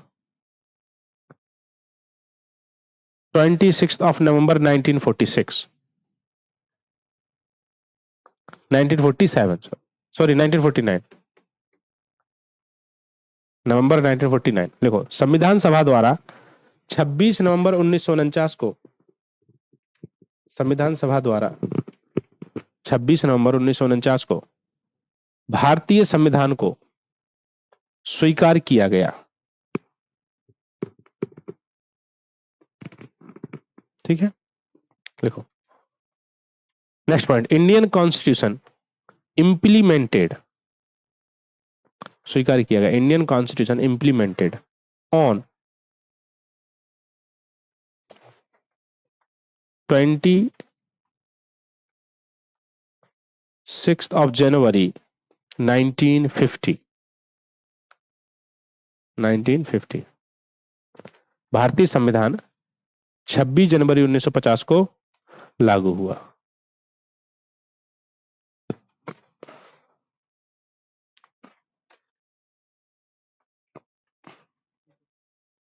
पचास को लागू हुआ।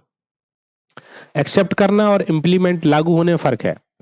एक्सेप्ट एडॉप्टेशन की डेट अलग है और इंप्लीमेंटेशन की डेट अलग है। अब सवाल यह है कि हमने ये पढ़ लिया कि संविधान कैसे बना, संविधान किसने बनाया, क्या बनाया, क्यों बनाया। अब क्वेश्चन ये है कि हमें संविधान को क्यों मानना चाहिए। देखो एनसीईआरटी तो क्यों मानना चाहिए, अब के लोगों ने बनाया और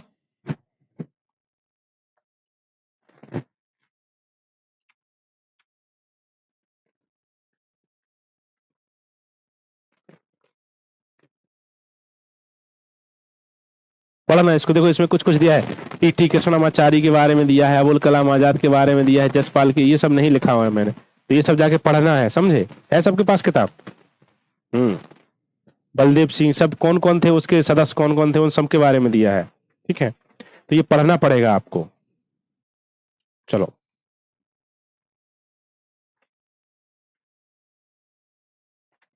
देखो अच्छी बात है, बहुत अच्छा लिखा है इसमें, हर चीज जो है वो याद करने वाली बात है।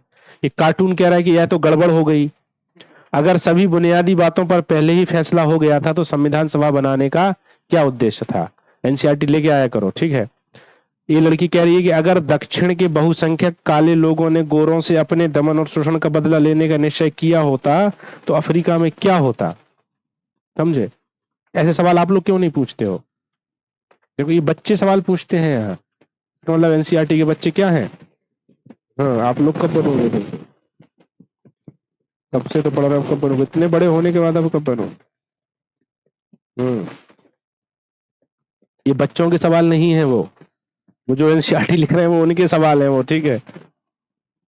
हाँ चलो, देखो ये कह रहे हैं, देखो ये पढ़ा करो इसको जाके, ये जो होते हैं इनसे थोड़ा सा दिमाग खुलेगा। क्या खुलेगा, मेन साल से राइटिंग सुधर। कह रहे हैं कि संविधान निर्माण के बारे में कुछ यहाँ इन्होंने इन्फॉर्मेशन दी है, जैसे संविधान सभा में ऐसे अनेक सदस्य थे जो कांग्रेसी नहीं थे। बात सही है, ठीक है। संविधान सभा में समाज के अलग अलग समूहों का प्रतिनिधित्व था, ये भी बात है। सभा के सदस्यों की विचारधारा भी अलग अलग थी, ये भी बात है। तो इसका मतलब क्या है, ये बात क्यों बता रहे हैं? ये इसलिए बता रहे हैं, देखो लिख रहे हैं कि आपको जो ये जानकारी दी जा रही है इसको याद नहीं करना है, बस इसको केवल समझो। याद करने वाली बातें तो मैंने लिखवा दी, लेकिन जाके इस चैप्टर को इसलिए पढ़ो ताकि आपको ये समझ में आए। पेज नंबर है 28, ताकि इसमें ये समझ आए कि क्या है और ये कहना क्या चाहता है एनसीईआरटी। ठीक है, अब देखो इसमें क्या होता है ना, पीछे कुछ क्वेश्चंस पढ़ते हो जाके, क्वेश्चन जो दिए रहते हैं पीछे, जैसे इन जो 9th क्लास की किताब है पीछे एक्सरसाइज रहती है। इस एक्सरसाइज में इतने अच्छे क्वेश्चंस तो नहीं होते हैं कि आप मेंस लिख पाओ, लेकिन जब 11th की क्लास में पहुंचेंगे, जब पढ़ेंगे 10th की क्लास में, ऐसे एक जेंडर पॉलिटिक्स है, उसमें जब जाओगे तो उसमें रिलीजन है, पॉलिटिक्स है, जेंडर पॉलिटिक्स है, उसमें क्वेश्चन मेंस के लिखने वाले होते हैं, हेडिंग बन सकती है और क्वेश्चन एग्जाम में भी आते हैं। जैसे जियोग्राफी की एनसीईआरटी है, जियोग्राफी की एनसीईआरटी से इस इतिहास है उसका कि 1-2 मेंस के सवाल सीधे आते हैं एनसीईआरटी की एक्सरसाइज से, वो 11th क्लास की जो एनसीईआरटी है। और पॉलिटी की जो 11th क्लास की एनसीईआरटी है वो तो मैंने बताया कि कैसे जीवंत दस्तावेज उसी का क्वेश्चन ही बना दे रहा है वो चैप्टर का, तो ये तो करना पड़ेगा हमें मेंस के लिए, एनसीईआरटी के बिना नहीं चला। तो पीछे जो एक्सरसाइज देती है वो ये अभी 9th क्लास में तो लगेगा बच्चों वाले काम कर रहे हो, कोई नहीं, करते रहो, थोड़ा थोड़ा एक्सरसाइज देखो जाके उसकी। अगर इसको किताब पढ़ रहे हो तो पूरी ठीक से पढ़ो, समझे? तो कोई बात नहीं, अभी ये बात समझ आई? अब देखो इन्होंने यहाँ प्रियम्बल दिया हुआ है, क्या दिया हुआ है? ठीक है, इंडियन कॉन्स्टिट्यूशन की प्रस्तावना को इन्होंने दे रखा है। देख कह रहे हैं कि देखो दक्षिण अफ्रीका की प्रस्तावना कैसी है, अमेरिका की कॉन्स्टिट्यूशन का प्रियम्बल कैसा है, ये सब गांधी जी बना रखे हैं इन्होंने यहाँ। ठीक है, कह रहे हैं कि मैं भारत के लिए ऐसा संविधान चाहता हूं जो गुलामी अधीनता से मुक्त करे, और तो ये सब पढ़ो चीजों को, समझ रहे हो? गांधी जी, ये तो पंडित नेहरू का तो बड़ा फेमस स्टेटमेंट है कि बरसों पहले हमने एक सपना देखा था, याद है वो वाला स्टेटमेंट? हाँ, वो सब लिखा है, उसमें जाके पढ़ना है इन सब बातों को, राइट? चलो अभी तो देखो 3 पॉइंट हमारे को, 3 पॉइंट कौन से? Example of the South Africa और why do Indian and making of the Indian constitution. चौथा पॉइंट क्या था? अभी सवाल ये है, अब सवाल ये है आपसे कि हमने ये देख लिया कि संविधान किसे कहते हैं, right? What is the constitution, clear बात। कॉन्स्टिट्यूशन, डेमोक्रेसी एंड कॉन्स्टिट्यूशनलिज्म भी बात समझ आ गई कि संविधान, लोकतंत्र और संविधान बाद में क्या, ये भी हमने समझ लिया कि संविधान की जरूरत हमें क्यों है, नीड क्यों है कॉन्स्टिट्यूशन की। और फिर हमने ये देखा कि इन सब बातों के लिए ही एक कॉन्स्टिट्यूट असेंबली बनी इंडिया में, उन्होंने एक कॉन्स्टिट्यूशन बनाया और वो कॉन्स्टिट्यूशन क्या कर रहा है कि हमारे लिए काम कर रहा है। अब सवाल है कि इंडियन कॉन्स्टिट्यूशन मेकर्स जो थे उन्होंने इंडियन कॉन्स्टिट्यूशन में क्या लिखा, ऐसी कौन सी बातें लिखी जो बातें इंडियन कॉन्स्टिट्यूशन को आगे ले जाती हैं और हम उसको एक्सेप्ट करते हैं। जैसे कि कॉन्स्टिट्यूशन कब बना, 1946 और 49 में एडॉप्ट हुआ, 50 में, तो आज हम उस कॉन्स्टिट्यूशन को क्यों मानते हैं? वो कौन सी बातें हैं जो कॉन्स्टिट्यूशन की गाइडेड और गाइडिंग वैल्यूज थी और आज हमें वो इसलिए कह रही हैं कि हमें कॉन्स्टिट्यूशन मानना चाहिए। तो वो फिलॉसफी क्या है हमारे कॉन्स्टिट्यूशन की? तो जब इसको पढ़ोगे कि भारतीय संविधान के बुनियादी मूल्य का मतलब क्या है? Guiding value. हाँ, गाइडिंग वैल्यू मतलब इंडियन कॉन्स्टिट्यूशन की कौन सी वैल्यूज हैं जो कॉन्स्टिट्यूशन को तो गाइड कर ही रही हैं और हमें भी गाइड कर रही हैं। तो जब इसको पढ़ोगे इस वाले पॉइंट को, तो इसमें लिखा है कि इसके लिए 2 चीजें पढ़ी जा सकती हैं। क्या? एक तो कॉन्स्टिट्यूशनल, जो कॉन्स्टिट्यूएंट असेंबली थी वहां डिबेट होती थी, वो डिबेट पढ़ी जा सकती है। और दूसरा क्या पढ़ सकते हैं हम लोग? Preamble of the Indian constitution. जैसे कॉन्स्टिट्यूएंट असेंबली कैसे काम करती थी, जैसे कॉन्स्टिट्यूएंट असेंबली में एक ड्राफ्ट इंट्रोड्यूस हुआ, फंडामेंटल राइट्स, राइट? किससे जुड़ा हुआ ड्राफ्ट है? फंडामेंटल राइट्स से। अभी उस पर डिबेट डिस्कशन होता था। जो लोग फंडामेंटल राइट्स के सपोर्ट में होते थे वो बोलते थे, जो लोग अगेंस्ट होते थे प्रोविजन, मान लो है कोई फंडामेंटल राइट का, तो वो अपनी बात रखते थे। और जो भी आदमी खड़े होकर, जो भी, ऐसे नहीं होता था कि वो चिल्लाते रहते थे हमारे पार्लियामेंट की तरह, बहुत इंटेलेक्चुअल लोग थे वो, तो वो पूरी प्रॉपर उनकी हर एक बात को लिखा जाता था, समझ रहे हो? और वो उनकी कई बातें लिखी गई हैं और वो लिखी टाइप होती रहती थी। और वो लिखी गई बातें आज कहाँ रखी हैं? हमारा जो कॉन्स्टिट्यूशन क्लब है वहां रखी हुई है। और वो कॉन्स्टिट्यूएंट असेंबली डिबेट है, वो क्या है?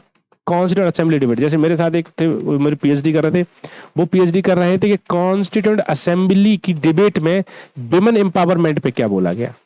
तो उन्होंने पूरे कॉन्स्टिट्यूएंट असेंबली की डिबेट की जो मोटी मोटी फाइल है वो पढ़ी और उसमें से कौन कौन से प्रोविजंस निकाले, वीमेन एम्पावरमेंट के बारे में क्या डिबेट एंड डिस्कशन था कॉन्स्टिट्यूएंट असेंबली में, उस पर उन्होंने रिसर्च करी।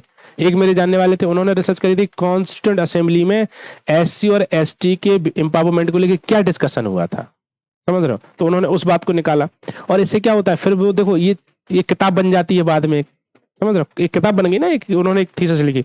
तो हर पॉइंट पर अगर आर्टिकल 21 है तो आर्टिकल 21 में right to life and personal liberty, उस पर भी डिबेट एंड डिस्कशन होता था। जैसे ही इमरजेंसी प्रोविजन कहाँ रखे, कॉन्स्टिट्यूएंट असेंबली में, तो कुछ लोगों ने अपोज किया उसको, के टीसा, के एम मुंशी, ठीक है।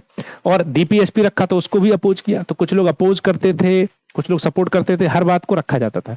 तो अब सवाल ये है कि जो डिबेट एंड डिस्कशन हो रहा है कॉन्स्टिट्यूएंट असेंबली में, वो पढ़ नहीं सकते हम लोग, क्योंकि वो एक कोई बुकलेट नहीं, वो इतनी मोटी मोटी बहुत बुकलेट है। क्योंकि कितने साल तक काम हुआ, 2 साल तक काम हुआ, 2 साल तक कुछ ना कुछ बोलते रहे होंगे वो लोग, वो हर बात लिखी हुई है, तो वो तो हमारे पढ़ने का है नहीं। इसलिए एनसीईआरटी आपसे क्या कहती है, क्या पढ़ लो, preamble of the Indian constitution पढ़ लो। उससे हमें ये पता चल जाएगा कि what are the values of the Indian constitution, Bharat के संविधान के मूल्य क्या है। तो इसलिए उन्होंने वहां पर प्रियम्बल लिख के आपको दिया है। और देखो प्रियम्बल के हर एक टर्म को समझाया कि इसका मतलब क्या होता है, इसका मतलब क्या होता है, इसका मतलब सब कुछ उन्होंने बिल्कुल समझा के रखा है। तो वो आपसे क्या कह रहा है कि क्या पढ़ लो, preamble of the Indian constitution. तो उसी पॉइंट में लिख लो थोड़ा सा कि हमें क्या पढ़ना है, preamble of the Indian constitution पढ़नी है। किसी को याद है preamble of the Indian constitution, कुछ कुछ याद है? अच्छा, किसे याद है कॉन्स्टिट्यूशन, प्रियम्बल किसे याद है, बोलो। नहीं है, पूरा याद नहीं किया, फिर भूल गए, फिर कैसे कहो, तो फिर वो कैसे भूल गए फिर, वो नहीं पढ़ा, कितने दिन तक पढ़ा, 3 दिन में कैसे होगा, कोई बात नहीं, पूरी याद करने की जरूरत भी नहीं है, ठीक है। लेकिन प्रियम्बल क्या बताती है हमें, नहीं प्रियम्बल क्यों पढ़नी चाहिए, preamble of the Indian constitution क्या है, फिलोसफी एंड सोल है ऑफ द इंडियन कॉन्स्टिट्यूशन। प्रियम प्रस्तावना क्या है, भारतीय संविधान का दर्शन है और आत्मा। प्रियम्बल हमें क्या बताती है कि भारतीय संविधान, इंडियन कॉन्स्टिट्यूशन की वैल्यूज क्या है, उसके मूल्य क्या है, आदर्श क्या है इंडियन कॉन्स्टिट्यूशन के, ठीक है। प्रियम्बल क्या है, एक ब्रीफ इंट्रोडक्टरी पार्ट है ऑफ द कॉन्स्टिट्यूशन। प्रियम्बल क्या है, संविधान का एक संक्षिप्त भाग है जिसमें पूरे संविधान का सार जो है वो लिख दिया जाता है। देखो ऐसे ही किताब, मैंने पहले ही बताया कि किताब ऐसी लिखी जाती है, जैसे मेरी पीएचडी थीसिस है जो, वो 500 पेजेस की है। लेकिन 500 पेजेस का मतलब है कि 10 से 12 पेज में आपको एक एब्स्ट्रैक्ट देना पड़ता है। क्या बोलते हैं उसको, एब्स्ट्रैक्ट। एब्स्ट्रैक्ट का मतलब होता है कि क्या लिखा आपने 500 पेजेस में, वो कहां ला के दो, 10 पेजेस में ला, और वो 10 पेज ही आदि पढ़ता है, उससे समझ आ जाता है कि आप क्या कहना चाहते हो। तो पूरा कॉन्स्टिट्यूशन हमारा जो है वो क्या कहना चाहता है, ये कहां ला के लिख दिया हमारे कॉन्स्टिट्यूशन मेकर्स ने, preamble of the Indian constitution. इसलिए preamble of the Indian constitution का इंपोर्टेंस ज्यादा है अगर हमें क्या पढ़ना है, कॉन्स्टिट्यूशन पढ़ना है। हम्म हम्म हाँ, बिल्कुल बिल्कुल, उनके उनके क्या उद्देश्य थे, वो क्या करना चाहते थे, ये भी कह सकते हैं। और ये भी कह सकते हैं कि हमारा कॉन्स्टिट्यूशन क्या चाहता है, हमारे कॉन्स्टिट्यूशन की फिलॉसफी क्या है। ये भी कह सकते हैं कि इंडियन लोग क्या, हम लोग क्या करना चाहते हैं, वो कहां से पता चलता है, ठीक है। जैसे कॉन्स्टिट्यूशन क्या है, एक किताब ही तो है, हर किताब के आगे एक इंट्रोडक्टरी पार्ट होता है जिसको इंट्रोडक्शन बोलते हैं, हिंदी में भूमिका बोलते हैं, प्राकथन बोलते हैं। तो उसको पढ़ के भी हम ये पता लगा लेते हैं कि उस किताब में क्या लिखा हुआ है, समझे। तो प्रियम्बल हमें क्या बताती है कि हमारे कॉन्स्टिट्यूशन में क्या लिखा है। तो थोड़ा सा प्रियम्बल के बारे में पढ़ लो कि क्या लिखा है, प्रियम्बल याद कर लो तो ठीक है, नहीं भी करोगे तो भी याद करना पड़ेगा, ठीक है। वो देखो याद ही करना पड़ेगा, ठीक है। उद्देशिका बोलते हैं इसको, प्रस्तावना को हिंदी में, लेकिन इंग्लिश में क्या बोलेंगे, प्रियम्बल। चलो लिख लो प्रियम्बल, पढ़ लो तब तक क्या लिखा है, पढ़ लो जिसके पास है, मन में पढ़ लो, मन में पढ़ लो। इतने जल्दी मत पढ़ो, कुछ समझ नहीं आएगा, आराम से पढ़ो।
तो ये 3 पॉइंट से ही मैंने पहले ही पढ़ाया था आपको, फिर से एक बार पढ़ लो, इसी को पढ़ लेंगे, इसी से समझ आ जाएगा।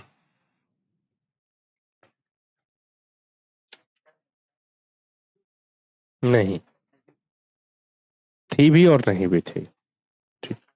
हाँ, संप्रभु इसलिए थी क्योंकि संविधान सभा में जितने लोग थे वो खुद ही सब भारतीय थे, और उसने जो कानून संविधान बनाया भारतीयों के लिए बनाया। संप्रभु इसलिए नहीं थी क्योंकि उसका जो है सार्वभौमिक बेस मताधिकार के आधार पर चुनाव नहीं हुआ था।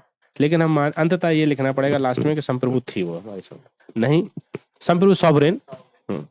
ठीक है, चलो। अच्छा, ये शुद्ध हिंदी हो गई थी, राइट? ठीक है, चलो। ये बल 3 पॉइंट बनो, संविधान पढ़ लिया, प्रस्तावना क्या समझ आया, क्या लिखा है, न्याय स्वतंत्रता, ये सब बातें लिखी है ना। चलो, चलो, क्या लगता है प्रस्तावना संविधान का अंग है या नहीं? Preamble is a part of the constitution और नॉट? है। कहां से पता चलता है कि है? पार्ट तो 22 है, पार्ट 1 से लेके 22 अलग है, तो ये कैसे पार्ट है? फिर कॉन्स्टिट्यूशन में कितने पार्ट है? 25 है। तो पार्ट 1 शुरू होता है यूनियन एंड इट्स टेरिटरी और जाके खत्म होता है वहां, तो ये तो अलग लिखा है। तो पार्ट 1 में किस पार्ट में आती है ये, बताओ? किस आर्टिकल में है प्रियम्बल?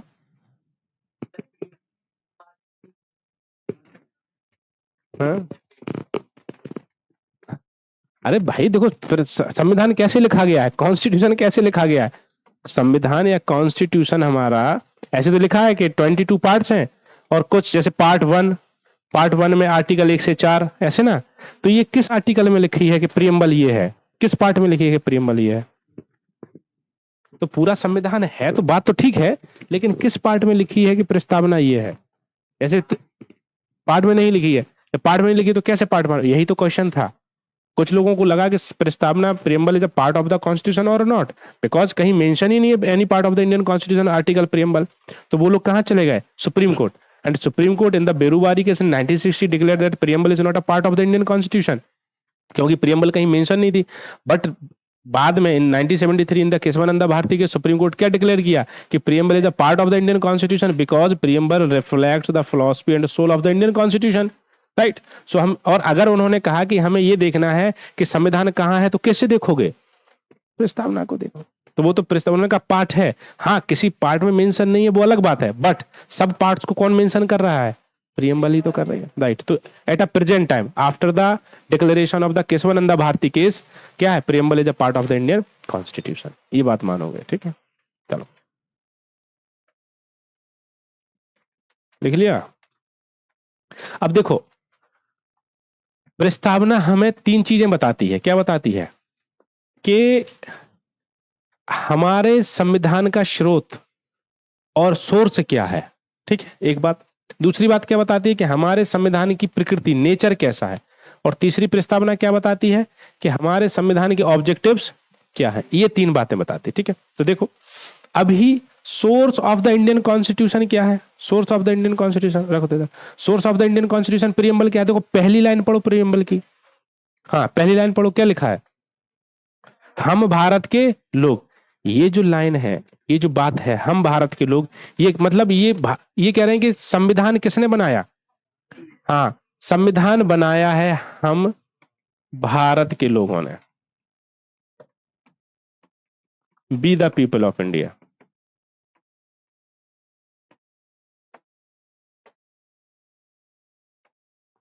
समझे? तो प्रस्तावना हमें क्या बता रही है? प्रस्तावना, प्रियम्बल हमें, प्रस्तावना, भारतीय संविधान की प्रस्तावना हमें यह बता रही है कि हम भारत के लोगों ने क्या बनाया। तो सर्वोच्च शक्ति कौन है भारत में? भारत के लोग हैं, क्योंकि संविधान से सबको शक्ति मिलती है, सरकारों को, सरकार के अंगों को, लेकिन संविधान बनाने वाला कौन है? तो ये बात हमें कहां से पता चलती है? तो सबसे पहले है कि the preamble of the Indian constitution tells us about the source of the Indian constitution, right? And preamble tells us that we the people of India are the source of the Indian constitution, because the preamble of the Indian constitution starts with the we the people of India. समझे? क्योंकि प्रस्तावना का शुरुआत कहां से होती है? हम भारत के लोग। इस कथन से ये पता चल रहा है कि भारत के संविधान को बनाने वाले लोग कौन है। और ये बात क्या बता रही है कि भारत कैसा है, लोकतांत्रिक है या गैर लोकतांत्रिक? क्योंकि संविधान किसने बनाया। और अगर आप ये कहोगे कि हमारी कॉन्स्टिट्यूंट असेंबली सॉवरेन थी या नहीं थी, तो ये कहेंगे कि पहली ही लाइन हमें ये बता रही है कि हम सॉवरेन थे, क्योंकि संविधान किसने बनाया? भारत के लोगों ने। वो अलग बात है कि तब उस समय चुनाव जो है वो उस तरीके से नहीं हुआ था, लेकिन कॉन्स्टिट्यूंट असेंबली ने खुद ये बात एक्सेप्ट करी है, संविधान सभा ने खुद ये बात एक्सेप्ट करी है कि संविधान किसने बनाया। क्योंकि constituent assembly was working on the behalf of the Indian citizens और पीपल। क्योंकि संविधान सभा किसके आधार पर काम कर रही थी, यहां से पता चलता है।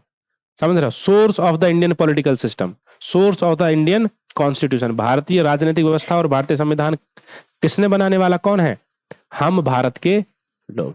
तो यहां से बहुत कुछ चीजें पता चल रही। अब आपसे कहूं कि सॉवरेन पावर, सॉवरेन का मतलब होता है सुप्रीम पावर, संप्रभु शक्ति किसमें है? बोलो। People of India. समझे? और पीपल के बाद जैसे देखो, हाँ क्या कॉन्स्टिट्यूशन, ये सवाल मैंने पूछा भी था पहले। जैसे मान लो आपसे ये सवाल पूछे कि sovereign power, sovereign power vested, ठीक है, इन संप्रभु शक्ति किसमें निहित है? क्या संप्रभु शक्ति? एक है भारत के लोग, पीपल ऑफ इंडिया, संविधान और विधायिका और न्यायपालिका। क्या आंसर होगा? भारत के लोग। अब इसको हटा के मान लो हम यहां लिखते हैं कार्यपालिका, तो क्या होगा? संविधान। सीधी सी बात है, क्योंकि भारत के लोगों ने क्या बनाया? संविधान। ये कहां से पता चल रहा है? प्रियमल से। भारत के लोगों ने संविधान बनाया, सबसे शक्तिशाली वो है, और भारत के लोगों ने संविधान में लिख दिया कि ऐसे ऐसे देश चलेगा। संविधान दूसरे दर्जे का हो गया। और संविधान से किसको शक्तियां मिल रही हैं? सरकारों को, विधायिका, कार्यपालिका, न्यायपालिका, प्रधानमंत्री, मुख्यमंत्री। तो मतलब कि जो प्रधानमंत्री है, मुख्यमंत्री है, राष्ट्रपति है, विधायिका है, कार्यपालिका है, वो सब किसके हिसाब से काम कर रहे हैं? हमारे हिसाब से काम। यही तो लोकतंत्र होता है, जनता का शासन। जनता ने शासन चलाने का अधिकार किसको दे दिया? रिप्रेजेंटेटिव्स को। इसको बोलते हैं रिप्रेजेंटेटिव डेमोक्रेसी या इनडायरेक्ट डेमोक्रेसी। यही तो है पूरा कंसेप्ट। यही हमें पहले, हमारा संविधान जहां से शुरू हो रहा है वहां सबसे पहले उन्होंने हमें बता दिया कि हम क्या हैं? Democratic country. क्लियर बात? अब पढ़ो कि हम भारत के लोगों ने क्या बनाया। बोलो, पढ़ो। वो कह रहे हैं कि हम भारत के लोग भारत को क्या बना रहे हैं? एक, हाँ, तो ये नेचर बता रही है प्रियम्बल आगे। क्या बता रही है? कि हम क्या हैं? सॉवरेन है, और क्या है? सोशलिस्ट हैं, और सेकुलर हैं, राइट, और क्या है? डेमोक्रेटिक हैं, और रिपब्लिक। लिख लो, संप्रभु, समाजवादी, पंथनिर्भर, लोकतांत्रिक, गणराज्य। लिख लो, प्रकृति में लिख लो।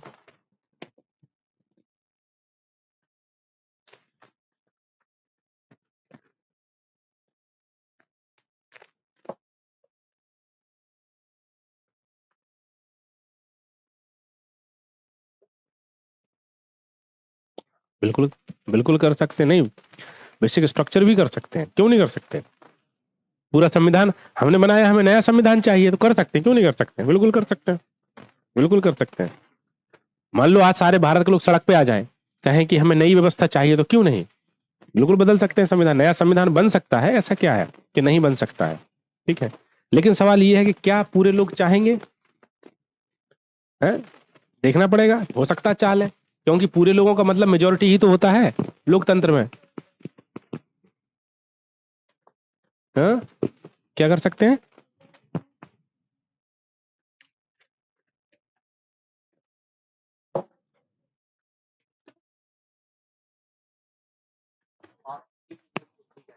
हाँ, यहाँ हमारी सरकार नहीं बदल सकती, यहाँ हम बदल सकते हैं। यही अंतर है ना, कि वहां सरकार बदल सकती है, वहां लोगों को अधिकार ही नहीं है ये।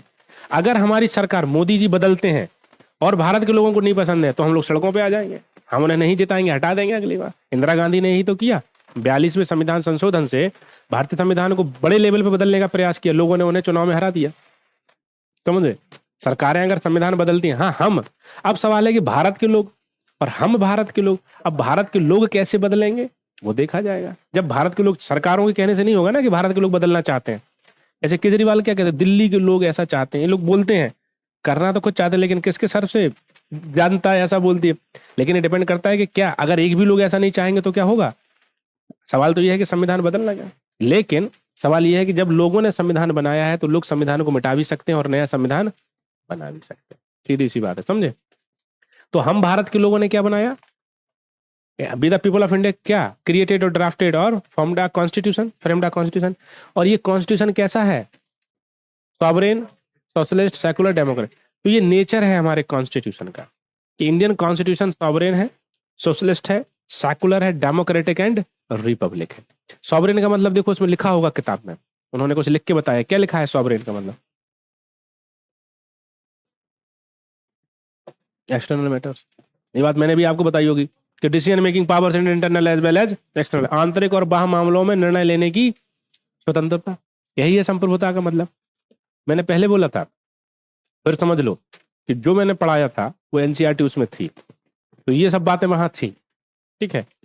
कुछ कुछ चीजें नहीं बताई जा सकती हैं वहां, अगर वहां एडवांस और एनसीईआरटी एक साथ सच में पढ़ाई जाए तो वो जो पॉलिटी का कोर्स है जो कि आपका 1.5 महीने में खत्म होता है, वो उसके लिए चाहिए कम से कम 3 महीने।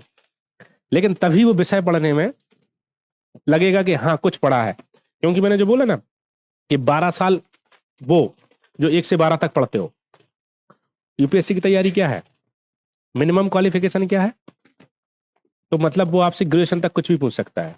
तो 12 साल स्कूल, 3 साल ग्रेजुएशन, कितने साल की पढ़ाई करनी है, 15 साल की पढ़ाई करनी है।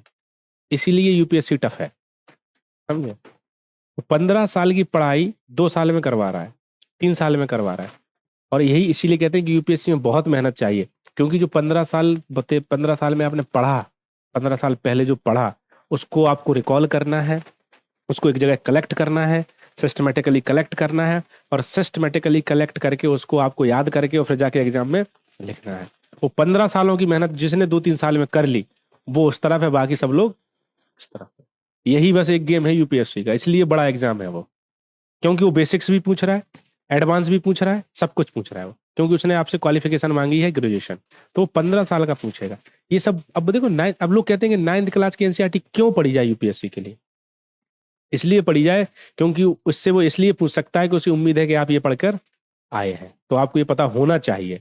छोटी छोटी बातें, ठीक है, कुछ भी पूछ लेता है, ज्योग्राफी, इकोनॉमी में इतनी छोटी छोटी बातें पूछता है, और टफ भी पूछता है, छोटी भी पूछता है। और जैसे भी बिहार में आया है कि अनटचेबिलिटी किस आर्टिकल में है, तो ये सवाल आसान है, आसान नहीं है ये सवाल एनसीईआरटी, अब बेसिक सवाल इसलिए आसान लग रहा है वो सवाल, तो वो इसी हिसाब से पेपर सेट किया जाता है कि बेसिक्स भी रहे और एडवांस भी रहे। एडवांस का मतलब है 12th के बाद, वो थोड़ा सा टफ हो जाता है, और 12th के नीचे वाले जो लेवल के क्वेश्चंस होते हैं वो बेसिक्स होते हैं। तो वो सब तैयारी हमें करनी पड़ेगी। वो 15 साल की तैयारी करो, कितने साल में नहीं, जितने में कर पाओगे तभी सिलेक्शन होगा। और अगर उसको 5 ईयर प्लान और 10 ईयर प्लान बना लिया तो फिर सिलेक्शन भी नहीं होता है, क्योंकि वो फ्रेगमेंटेड नॉलेज हो जाता है पूरा। जो आपने 10 साल में नहीं किया, अब वो 10 साल में आपने करने की कोशिश कर रहे हो, लेकिन वो फैल चुका है, क्योंकि एक सब्जेक्ट पढ़ोगे दूसरा छूटेगा फिर। इसलिए कहते हैं कि 2 साल लग के, तो कोल्हू का बैल होता है कैसे घूमता रहता है, ऐसे ऐसे, और आसपास उसको कुछ नहीं दिखता, तो वैसे वैसे घूमते रहो बस, गोल गोल गोल गोल सिलेबस के आसपास, ये एनसीईआरटी वो एनसीईआरटी ये एग्जाम, वो बस उसी में ही होता है। जिसका होता है उसको नहीं पता कि उसका कैसे हो गया और क्यों हो गया, बस हो गया, ठीक है। जब हमारा पीटी हुआ तो हमने भी कहा कि ऐसा, मतलब पहले तो बताया गया फोन करके कि हाँ, अब होता है ना दोस्तों के पास तो नंबर रहता है, उसने कहा रिजल्ट आया, हो गया तुम्हारा। मैंने मजाक क्यों करते हो, उसने कहा देख लो, देखा तो सच में था। फिर यूपीपीसीएस में एक बार रिजल्ट आया तो मतलब ये समझ लो कि वो पेपर सबसे बुरा था प्रीलिम्स का। मैंने कहा होगा ही नहीं, चेक ही नहीं किया, ठीक है। एडमिट कार्ड भी किसी दूसरे के पास ही पड़ा हुआ था, दोनों लोग साथ देने गए थे, उसने चेक किया, उसे उम्मीद थी कि इसका होगा, ठीक है। मुझे उम्मीद नहीं थी कि कट ऑफ उस बार कम चलेगी। उसने फोन किया तुम्हारा पीटी हुआ है, मैंने उससे फिर वही कहा क्यों मजाक करते हो, उसने कहा अरे ये देखो स्क्रीनशॉट, तुम्हारा रोल नंबर है ना। मैंने कहा पहले एडमिट कार्ड भेजो मेरा, ठीक है। तो उसने स्क्रीनशॉट भेजा मेरे पास, मेरे उसका फोटो, मैंने कहा हाँ हो तो गया, चलो टेस्ट सीरीज लिखते हैं क्या। तो कब होगा नहीं पता, एक है मैंने बताया, तो उससे मैंने पूछा कि कैसे वो करा, ये मैं जाके क्लासरूम में बता दूंगा बच्चों को कि ये किया वो किया, कह रहे अब झूठ आपस में क्या ही बोलना, बस हो गया, हो गया तो हो गया। पढ़ते वो लोग, लेकिन कौन से लोग हैं जो बस उसी सर्किल में रहते हैं, हाँ उस तरह का बैल बन जाना है, थोड़ा सा इधर उधर नहीं देखना है, कौन क्या कह रहा है नहीं कह रहा है, कोई फर्क नहीं पड़ता। देखो कोई भी टीचर, कोई भी कोचिंग, कोई भी संस्थान बुरा नहीं होता है, ठीक है। जहां भी जाओगे इस मार्केट में, सब मार्केट है, सबको क्या करना है, देखो समाज सेवा के लिए कोई नहीं बैठा है, राइट। हाँ, समाज सेवा के लिए कोई, मैं भी यहाँ नहीं खड़ा हूँ, पैसे नहीं मिलेंगे मैं सब उतार के भाग खड़ा हो जाऊंगा, सीधी सी बात है। देखो आप लोग भी ऐसे फालतू में नहीं आए हो, अच्छा लग रहा है तभी आए क्लास में बैठ रहे हो। तो कोई कोचिंग सबसे बढ़िया नहीं हो सकती, कोई जो यहाँ खड़ा है वो बेकार टीचर नहीं है। 19-20 चीजें होती हैं, कोई भी टीचर यहाँ आता है पढ़ाने, वो प्रॉपर तैयार करके आता है, इतना बता देगा कि आपका काम हो जाएगा। लेकिन अब सवाल ये है कि बस उसको क्या करो। वो नहीं, एक मीम्स आता है कि वो पेपर कर ले, वो लड़की ऐसे ऐसे कर रही है, ऐसे किताब उठा के सर पे लगा रही है, वो वाली कंडीशन नहीं। याद ऑलरेडी होना चाहिए एग्जाम के पहले, तो किताब दूर रख दो कि हाँ अभी ठीक है, अभी मुझे सब याद है। तो क्लास के साथ याद, वो रोती रहती है और ऐसे ऐसे करती है किताब को ना, वो कि अभी मुझे कुछ याद नहीं है, वो कहती है किताब दिमाग में घुसेड़ दो मेरे ईश्वर से। तो ऐसे थोड़ी होता है। तो ये करना पड़ेगा सिस्टमेटिकली, समझे। केवल एक तरह से देखते रहो और क्या करते रहो, जो चीजें लिखाई जा रही हैं, जो पढ़ाया जा रहा है, उन्हीं को लिंक करते रहो। ठीक है, अभी देखो, अभी 2 रजिस्टर बन रहे हैं आपकी पॉलिटी के, एक एनसीईआरटी का और एक एडवांस का। अभी उसको लिंक कैसे करोगे, बहुत बड़ा चैलेंज होता है ये। ठीक है, एक लक्ष्मीकांत भी है, एक एनसीईआरटी का अलग बन जाएगा। और अब ये काम है आपका कि उसको लिंक करना पड़ेगा आपको। कैसे, कि कॉन्स्टिट्यूएंट असेंबली यहाँ लिखी है और आपके नोट्स पे लिखी होगी, जब पढ़ो तो आपको याद होना चाहिए कि ये कॉन्स्टिट्यूएंट असेंबली हम यहाँ से पढ़ रहे हैं। ये लिंक करना पड़ेगा आपको, रिवीजन में दोनों रजिस्टर्स को एक साथ लाना पड़ेगा, तभी जाके तैयारी हो पाएगी, समझे। चलो इधर आ जाओ। तो ये क्या बना, संविधान किसने बनाया, कैसा है अपने नेचर में। ठीक है, सॉवरेन का मतलब क्या है, उसमें लिखा है, लिख लेना, मैं नहीं लिखा रहा। सोशलिस्ट का मतलब क्या है, क्या लिखा है उसे पढ़ाओ। हम्म हम्म उसमें क्या लिखा है।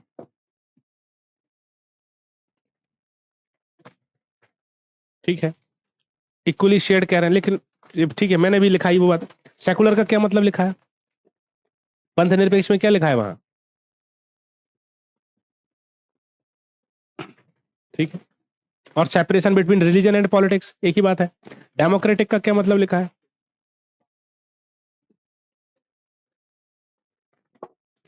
देखो ये डेफिनेशन याद होनी चाहिए तभी तो लिखने में मजा आएगा।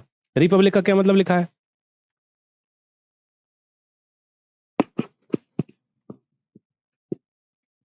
समझे। अभी क्या करना है, सुन लो क्या करोगे, जाके क्या करोगे कि इनके मतलब लिख लेना, जो वो लिखा है वहां, इसी को लिख लेना एक पेज पे कि इसका ये मतलब होता है, इसका ये मतलब होता है, क्योंकि वो लिखा है वहां। अब समझो कॉन्सेप्ट क्या है, कि हम भारत के, B the people of India ने क्या बनाया, और ये कॉन्स्टिट्यूशन कैसा है, राइट। अब है कि हम भारत के लोगों ने ये जो कॉन्स्टिट्यूशन बनाया, ये कॉन्स्टिट्यूशन करना क्या चाहता है, इसके ऑब्जेक्टिव्स क्या है, इस कॉन्स्टिट्यूशन के क्या जो ऑब्जेक्टिव्स है, आगे लिखा है उसी में क्या है, राइट। जस्टिस है, और क्या है, लिबर्टी है, और इक्वालिटी है, फ्रेटर्निटी है, और डिग्निटी ऑफ इंडिविजुअल है, and unity and integrity of the nation है। ये मोरल ऑब्जेक्टिव्स हैं। इतना तो लिख लो कम से कम, ये लिखो, लिखते जाओ, लिख लो इतना, ये स्ट्रक्चर तो बनाओ। न्याय है, स्वतंत्रता है, समानता है, न्याय, स्वतंत्रता, समानता, भाईचारा, व्यक्ति की गरिमा,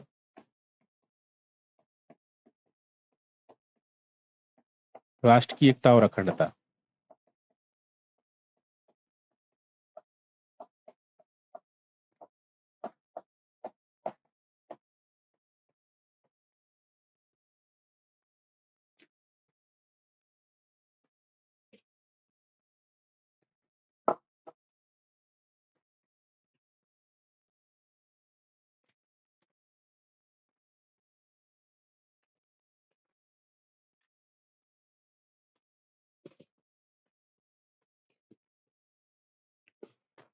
समझ गए बात।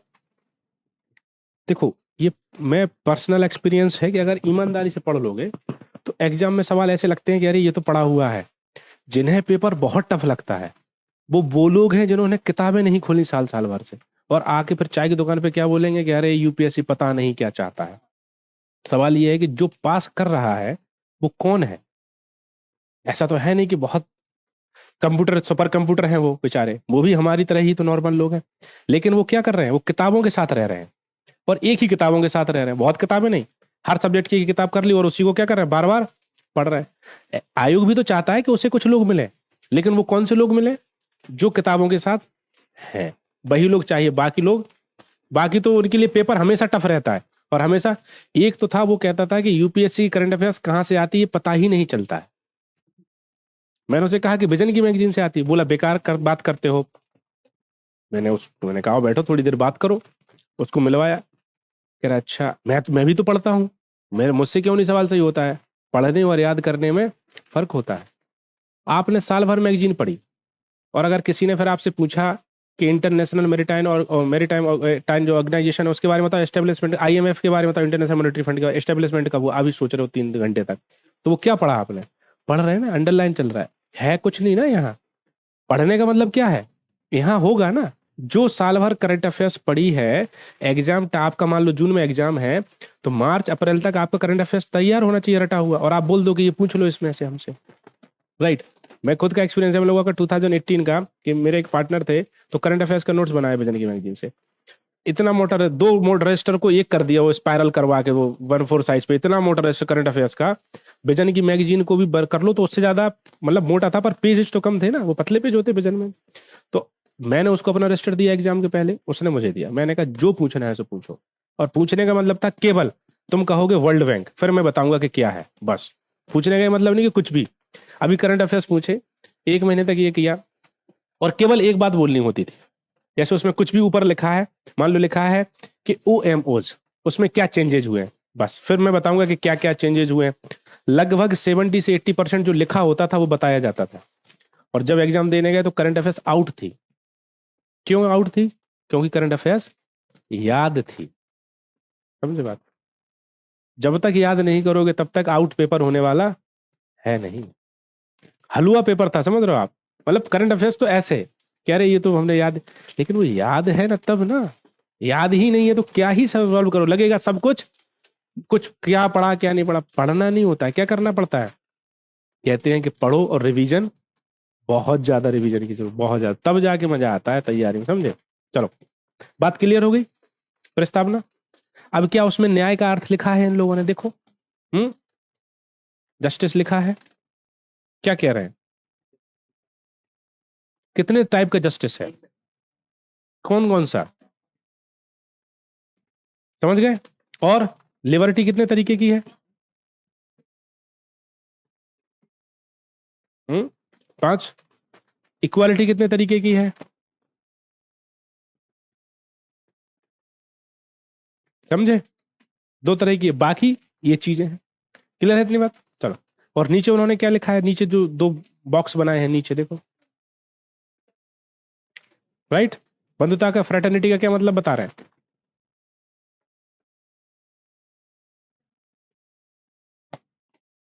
तो ये समझो कि एनसीईआरटी हमें बिल्कुल डेफिनेशंस दे रही है, तो ये लिख लेना डेफिनेशन आके।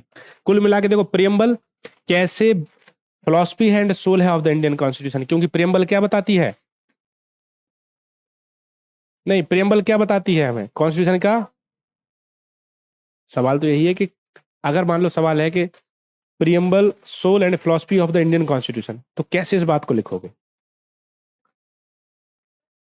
किस चीज का? क्योंकि प्रियम्बल हमें कॉन्स्टिट्यूशन का सोर्स बताती है, प्रियम्बल हमें कॉन्स्टिट्यूशन का नेचर बताती है, और प्रियम्बल हमें कॉन्स्टिट्यूशन के मोरल ऑब्जेक्टिव्स बताती है। इसलिए क्या बोला जाता है preamble of the Indian constitution को? Soul and philosophy of the constitution. यही बात तो है। तो हमने कॉन्स्टिट्यूशन बनाया, और जो कि कॉन्स्टिट्यूशन ऐसा है, और उसके ऑब्जेक्टिव्स क्या है? ये हमारा कॉन्स्टिट्यूशन क्या अचीव करना चाह रहा है?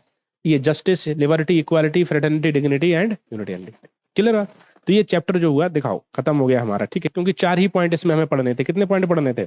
4, ठीक है। अब देखो नीचे नोट करके भी लिखा है उसने, क्या लिखा है? हम्म, देखो वही नीचे देखो ना, नहीं लिखा है, अगले पेज पे जाके देखो।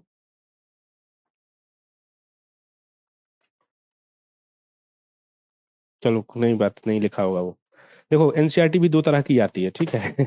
एक ओरिजिनल एनसीईआरटी होती है, एक मार्केट की एनसीईआरटी होती है। कुछ लोग क्या करते हैं, ओरिजिनल एनसीईआरटी को यहाँ प्रिंटिंग प्रेस पे कॉपी करके निकाल देते हैं, तो उसमें से कुछ कुछ मटेरियल जो है वो छूट जाता है।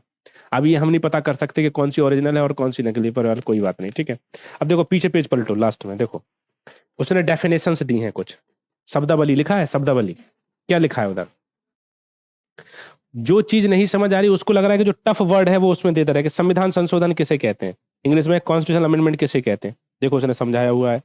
ठीक है, संविधान सभा क्या है, कितनी बढ़िया डेफिनेशन दी है कॉन्स्टिट्यूशनल असेंबली की, क्या डेफिनेशन दी है, प्रतिनिधियों की वह सभा जो संविधान लिखने का कार्य काम करती है। क्या मतलब, इतनी बढ़िया डेफिनेशन कहाँ मिलेगी। प्रारूप किसे कहते हैं, किसी कानूनी दस्तावेज का प्रारंभिक रूप। दर्शन क्या है, फिलॉसफी किसे कहते हैं, किसी सोच और काम को दिशा देने वाले सबसे बुनियादी विचार।